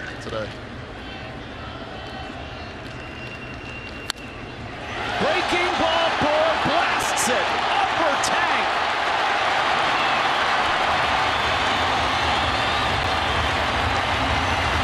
And Miami is on the board. 9th of the season, 2nd in 2 games. Scherzer, a rare mistake. And Bohr knocks it out of here. Well, again, Max Scherzer goes to the 3-2 slider. Did it to Giancarlo Stanton and abates it up the middle. This time, a costly one. A slider, changeup. Out over the plate, almost the same pitch that he hit out yesterday. Same reaction also. In this ballpark, by my count, Bohr's hit 4 homers on that pitch alone. That changeup. Liner to right. Last night it was Joe Ross who hung the changeup. And it's Max Scherzer today. 9th of the season. Marlins down though, 6-2.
Series starts tomorrow night. Wei-Yin Chen gets the ball for the Fish. It's brought to you by Checkers. And of course, we've got that for you. 6:30 for Marlins Live here on Fox Sports Florida. Rays, Fish tomorrow night. There's Matt Moore, the lefty. 1-3 is ERA just over 5. Chen in the low 4s. Walks and strikeouts similar. Both making their 9th start. Marlins and Nationals here for 2, and then it's back into American League play with the DH on Wednesday night in St. Pete with a Thursday afternoon finish to the Citrus Series, brought to you by Checkers. Edwin Jackson fires a strike. Wilson Ramos takes it. Danny Espinosa and Max Scherzer's spot due up next.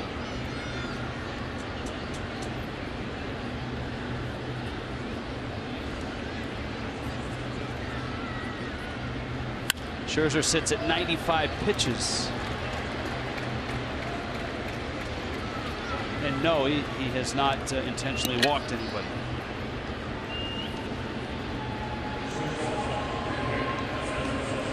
Ramos has a hit.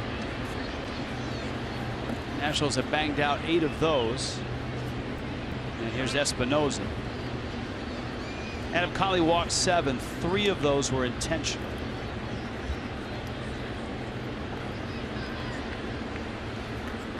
See, here's the other thing. I mean, the deeper we get into that discussion about intentional walks, WHIP is becoming a great way to measure a pitcher and his efficiency, walks and hits per innings pitched.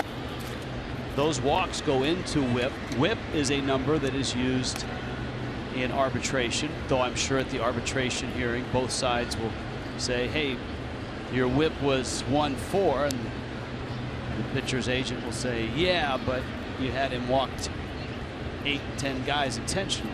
But the reason he walked 8 or 10 guys intentionally is because he didn't do the job of neutralizing those hitters from getting on base and getting into scoring position, and that's why you had to walk them.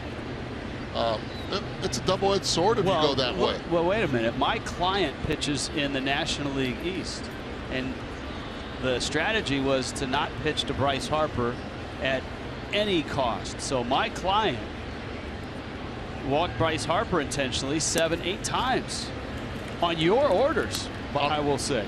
But then your client was unable, better said, to get the 1 and 2 hitters out to make sure Bryce Harper goes up to the plate with no one on.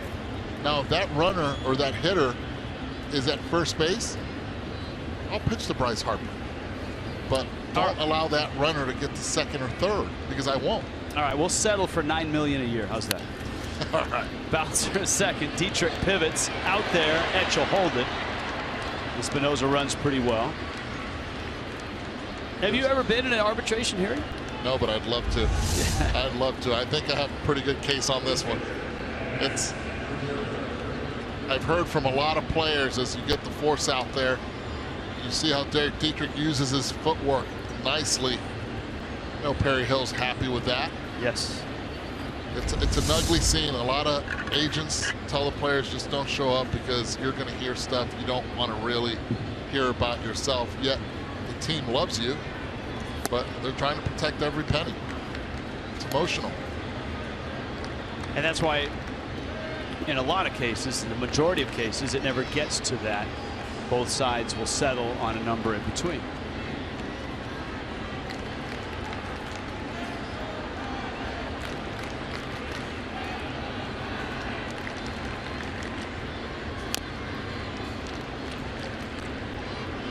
This guy at the plate is a true ace.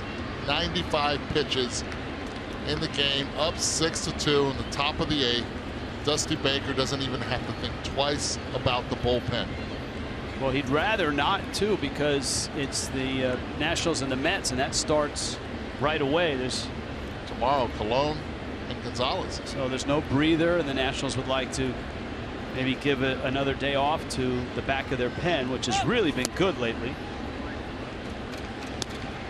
And when Jackson in his second inning.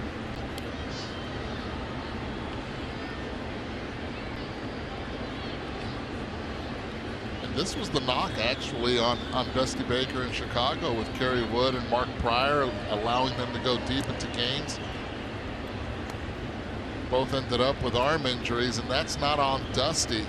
He was signed to have a team to compete, and he needed those two guys. And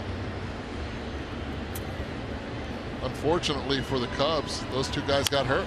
Espinosa runs, Scherzer swings. And it's 2-2. He's from the old school. Allow your starter to go deep into games.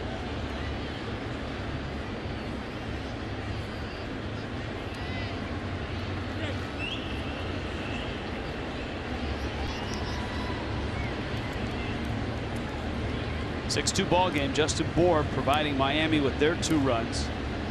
All the national runs went on the line of Adam Conley. And it wasn't as if Conley got knocked around in terms of big hits. It was control. He would walk 3 intentionally, but as you pointed out, there were situations that he put himself into, and then once the walk happened, could not capitalize on the next at bat, so he ended up walking 7 total. And I think keeping Ben Revere off base, if Adam could go back and do it again. Got him!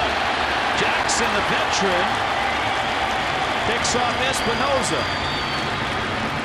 Nice move and nice footwork by Justin Bour at first base. You see right there, going back to the traditional hold at first base. Usually he's squared up. This time is closed and makes a nice pick at first to put the tag on. No swing, and after all of that, Scherzer ends up walking. You see Edwin Jackson shaking his head. He thought he had him on a check swing. So Scherzer's at first. Both Marlin outs have come on the bases, and he did not swing. Even Scherzer was surprised. I would have called him out just to put him out of his misery. Go back to pitching.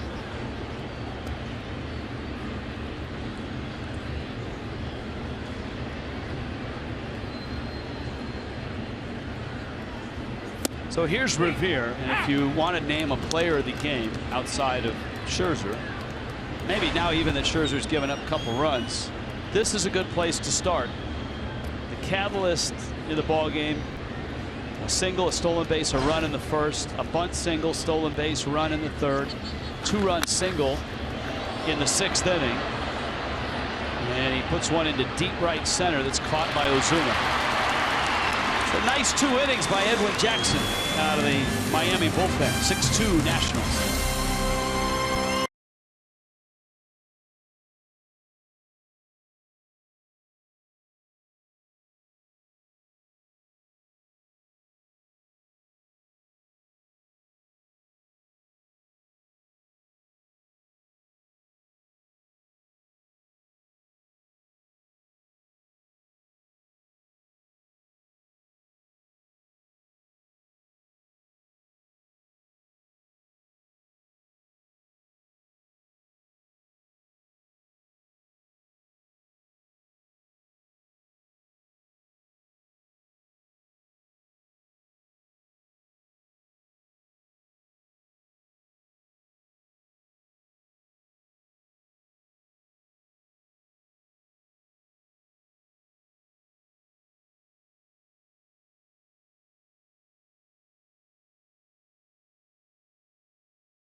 In Miami this afternoon, a little slow motion defense. Marlins have had a very solid defensive year to start. Stanton sliding catch.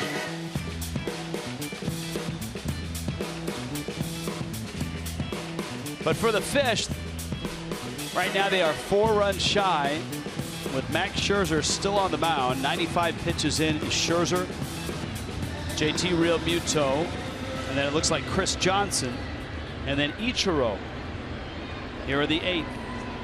So 2 pinch hitters to start the inning.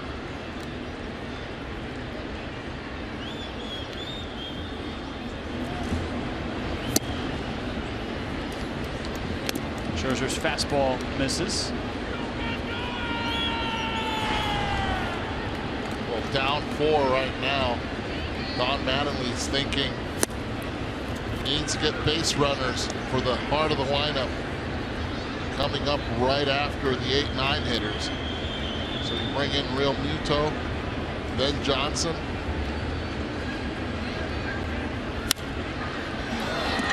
Realmuto pops it into center, where Revere is on patrol. This is one, if you're a poker player, just say I'm all in this inning. This is my best opportunity to get as close as I can. Try to get Scherzer.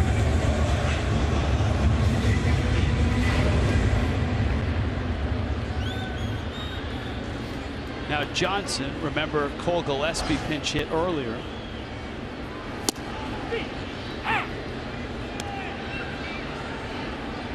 Miami's pen, Dustin McGowan.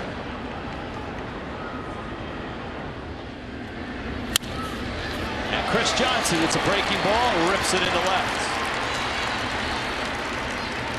Really like what Chris Johnson has done as a pinch hitter, being more aggressive early in the count.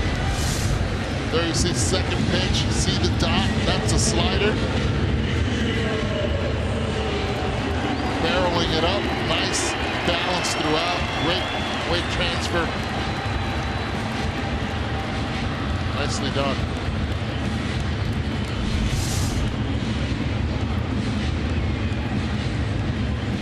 All right, here is Ichiro. Mike Maddox. Ichiro stands in 2 for 3 in this one, 4 for 4 last night. Last night, his 52nd 4-hit game in his career. Now for the Marlins, in using Real Muto and Johnson, the question is Christian Yelich available? And might not know the answer of that right now. Yelich not in the starting lineup for the 2nd game in a row. Back spasms last night. Gambate, Ichiro, gambate. That one's to left, and Worth will be able to get it. That's what the Japanese say right there, which usually the player would respond, gambate mas, which is good luck, and I will do my best. Unfortunately for Ichiro, fly ball to left. So it's Prado now to face Scherzer, who, in all likelihood, in his last inning.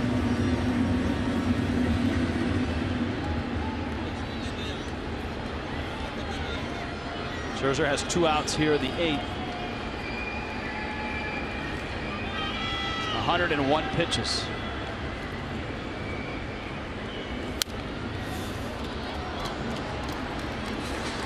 It'll be interesting to watch Don Mattingly's lineup the next 4 days. You've got 2 day games following night games, which are typically games where you would give regulars a day off.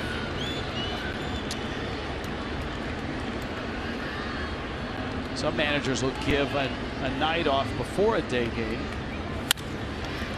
Off of Scherzer, has it, flips it, and gets the out. Prado hit a bullet up the middle with no results. Chris Johnson pinch hit single. All the Marlins have to show for the 8th.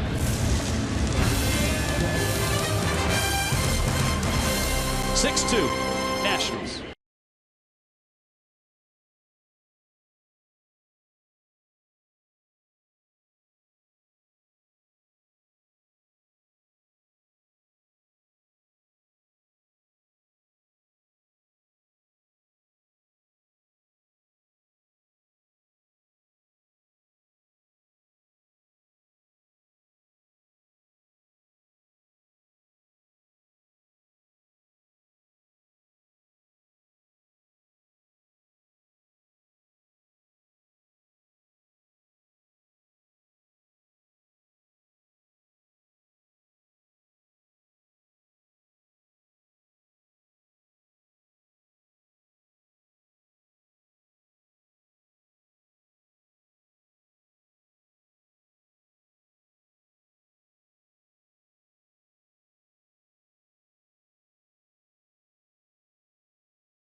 Doesn't look all that pleased.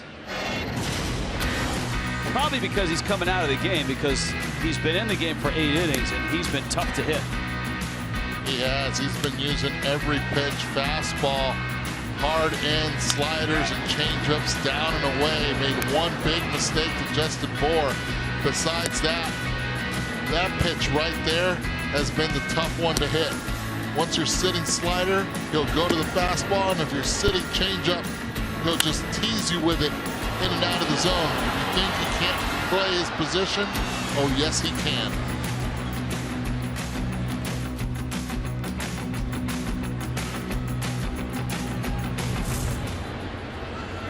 Jason Worth now with Dustin McGowan on the mound. Good relief work from Brian Morris and Edwin Jackson. And a good first pitch from McGowan. Marlins have made a few other changes. Pinch hitters staying in the ball game.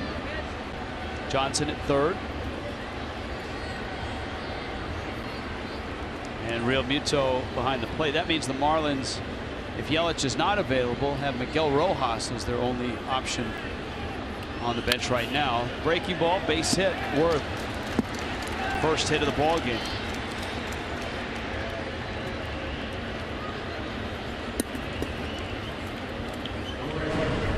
There's Dustin McGowan. McGowan, an inning and 2/3 of scoreless and hitless relief on Friday night. Nationals won that ball game 4-1. And Worth is coming out of the ball game for a pinch runner. McGowan just looking over his shoulder. Looks like Michael Taylor is going to run at first, and that may change this situation for McGowan. With just a 4-run lead, the Nationals certainly aren't going to shut down the running game. But I'd be very surprised if Dusty Baker chooses to send Michael Taylor. Most likely has the red light with Bryce Harper at the plate. You don't want to take the bat off his hands. Would that change with Daniel Murphy, who's on deck? It hasn't so far. We saw Harper getting walked lefty on left in the 3rd inning. He steals, guaranteed. Don Mattingly walks him intentionally. Well, let's count 2-0. Even if right. But you're right. Changes the dynamics.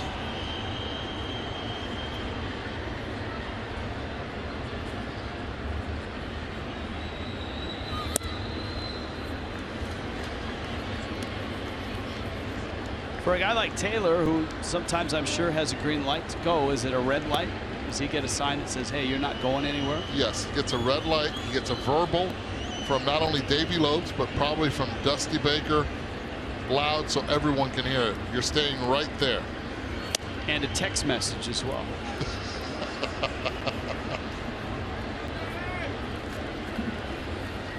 Speaking of alerts, you'll get them with MLB.com at bats. Stay up to the moment. Game day, live game video highlights, StatCast, and more. Download MLB.com at bat. #1 app for live baseball on your phone, your tablet, Eduardo's watch. Whatever you got, bring it on. Yes, you can sign up for alerts for your favorite team or all the teams. I would advise just a few teams, because I reloaded the app the other day and flipped open the iPad, and there was like, I think 80 alerts from all the teams. Bouncer towards second. Dietrich can tag the runner. He does. He flips to first, and no tag. He apparently missed Harper. So no out at second. That's a lost opportunity right there. Great hustle by Bryce Harper. Now the big question is, did he run out of the baseline? To me, he's got 3 feet. That's interesting right there, that Don Mattingly, he's coming out right now. So where he establishes his base path there, that's 3 feet if he's on the infield grass. Where you establish your base path, you've got 3 feet on either side, and he went from, it looked like 3 feet at least, maybe 4 feet on the dirt, onto the infield grass to avoid the tag. But if you notice it, he actually got out of the baseline after the fact that Derek Dietrich tried to place the tag on him. Momentum took him off after the fact. And I'm wondering if Paul Hamill at second base is probably explaining that to Don. Well, Mattingly may ask for help too from the first base umpire, Mike Estabrook. There's where he starts. So he's established his base path there.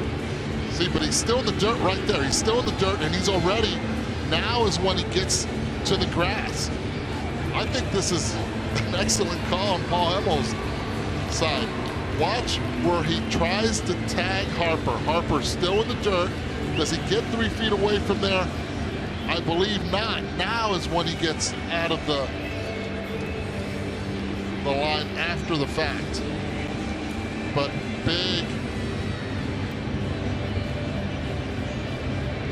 big call on Paul Hamill's part.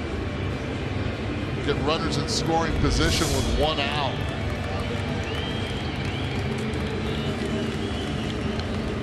That's why it pays to hustle. There's 3 things you can do as a runner. You can do what Harper did, and if you feel like you can dash by him and avoid him, you do that. You can stop, or you can just run him over. Chili Davis taught me as a rookie, you run him over.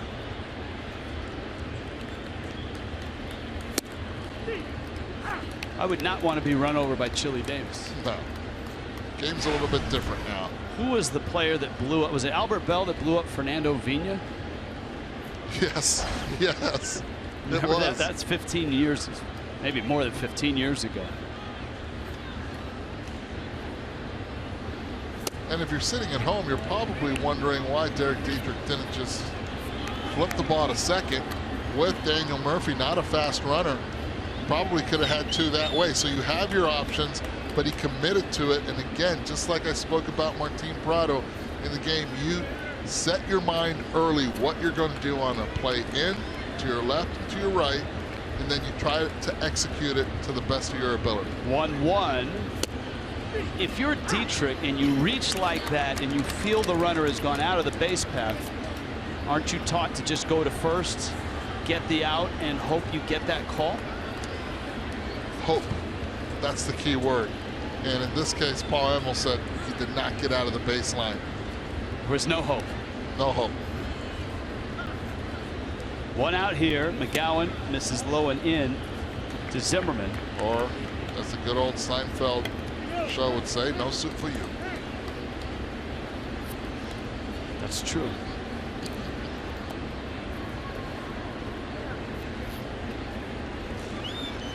This is hitter's paradise. Infield in, 2 runners at second and third.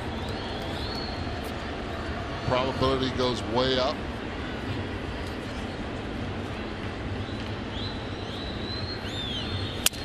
Busted bat, runner comes home. Etch's got it, fires in. Tag is in time. Whoa, safe.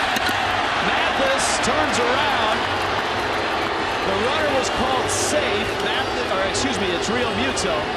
He showed him the ball, and Real Muto doesn't seem to be arguing. And it was a nonchalant call by Tim Timmons. Did not.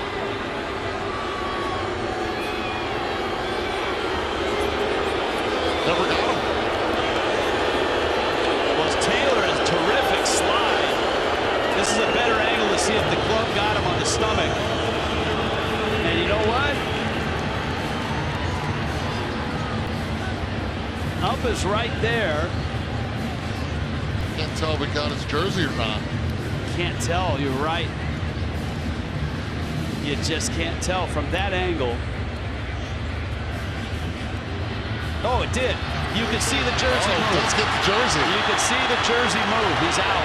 See the reaction of the fans also. And Tim Timmons, when he made the call, it was like an uncertain, okay, safe. Are they? On that last look,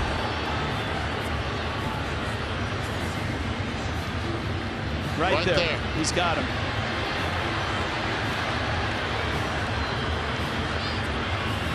The jersey actually kind of comes off and out. Yeah. Watch the jersey. Yeah, it pops out right there. Yeah. That's why you have to do your core work, fellas. Just like me, you have to do your core work. All right. Get that ice cream in you.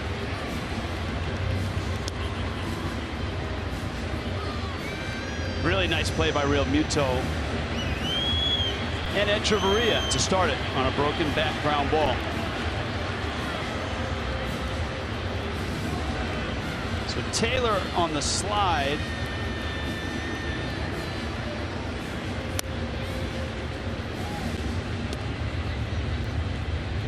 I mean, once you see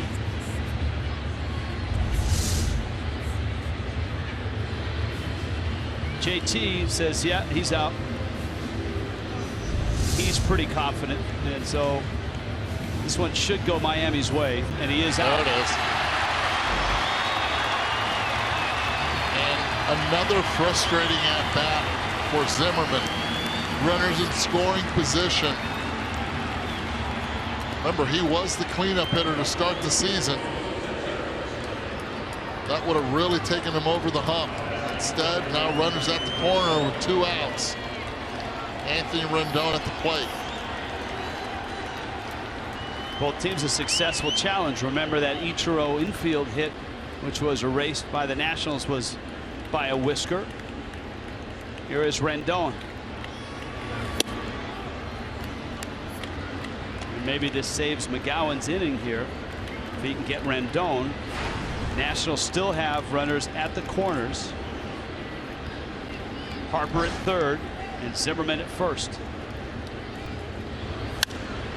Down the right field line and peeling into the corner, and it's going to fall fair, and it'll chase home Harper.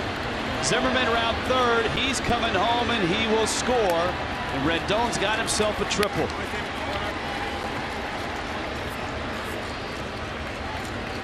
And the Nationals put 2 large runs up here, stretch the lead back to 6. Huge. Let's not forget earlier in the game, Anthony Rendon did the same exact thing, but down the left field line.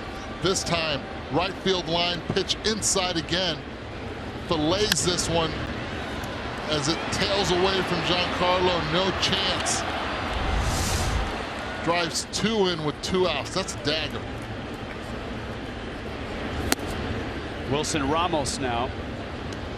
It was 2 for 2, a pair of walks.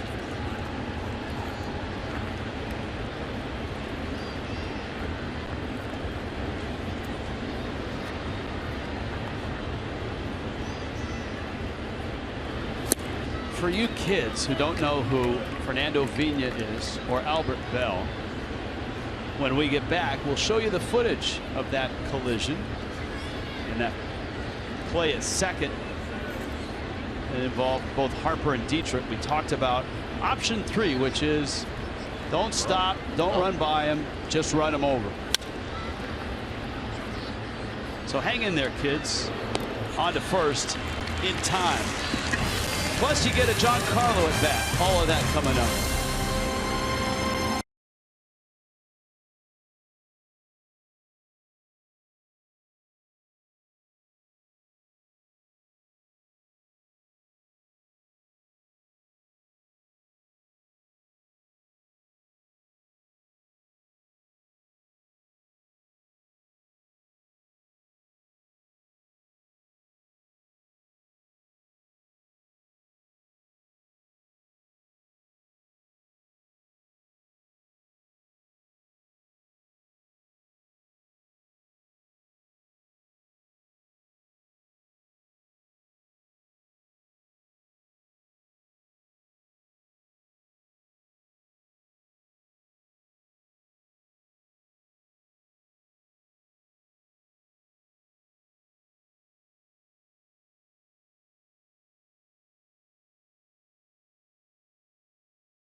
on top. We talked about the Harper-Dietrich play. 3 options. 1, try to run by him. Harper did that. 2, you can stop going from first to second with the second baseman having the ball. Option 3, we went way back in the history and cited Albert Bell and Fernando Vina for your viewing pleasure. Here was that play. There it is, Vina. Oh, this is just like the play in the 3rd inning. And it was Albert Bell back in the 3rd inning. This time he lays it on Vina even more so. Perfectly legal. The Enye on Vina stayed attached amazingly. The tilde. And here is Dietrich, who was in the middle of that play. Oliver Perez is in to pitch. Did you ever blow up a second baseman in that fashion?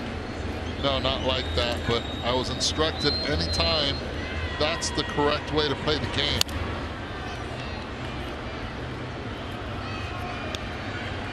There's a toughness to this sport as we see Michael Taylor now in center field. Moving over is Ben Revere to left.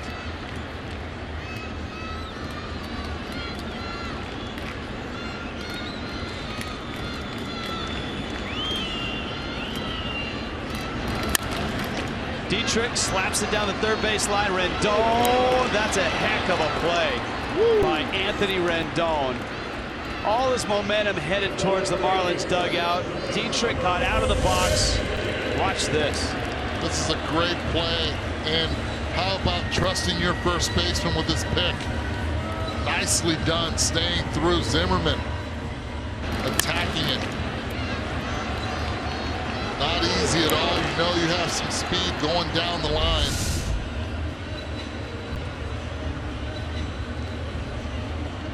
So there's one out. I think Dusty Baker is coming out. Was Oliver Perez in for one hitter? Well, I think he's going to stick to his game plan. Let's not forget that 2-run triple came in late in the top of the 9th. He had already committed to Perez for one. One hitter. One hitter has Trinan in the bullpen. Already loose. Might as well bring him in for Stanton and Osuna. Perez out, Trinan in. West Kendall Toyota call to the pen.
Marlins Baseball, Fox Sports Florida is brought to you by Southwest Airlines. Transparency, low fares, nothing to hide. By the all-new 2017 Chrysler Pacifica. And by your South Florida Honda dealers. Gorgeous look. into Miami. Giancarlo Stanton, Blake Trinan. First pitch is a strike. Stanton, a couple steps forward. Deeper counts, a line drive single, a pair of strikeouts. That's been his day so far. All of his at-bats against Max Scherzer, and a breaking ball in.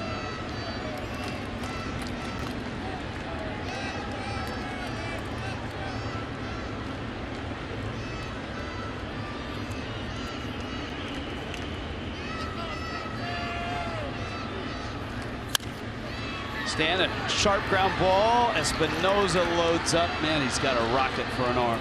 He's been showing it off throughout this series. Watch how he sets his foot. Just lets it go. So Miami's down to their last out. There is Ozuna. There's Trinan's numbers.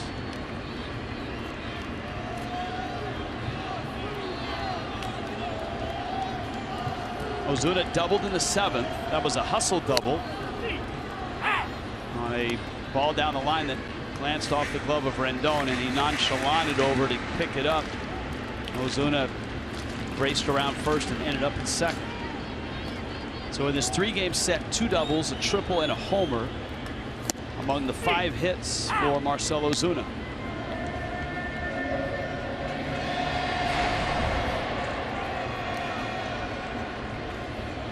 Continues to get on base percentage at .357 on the season.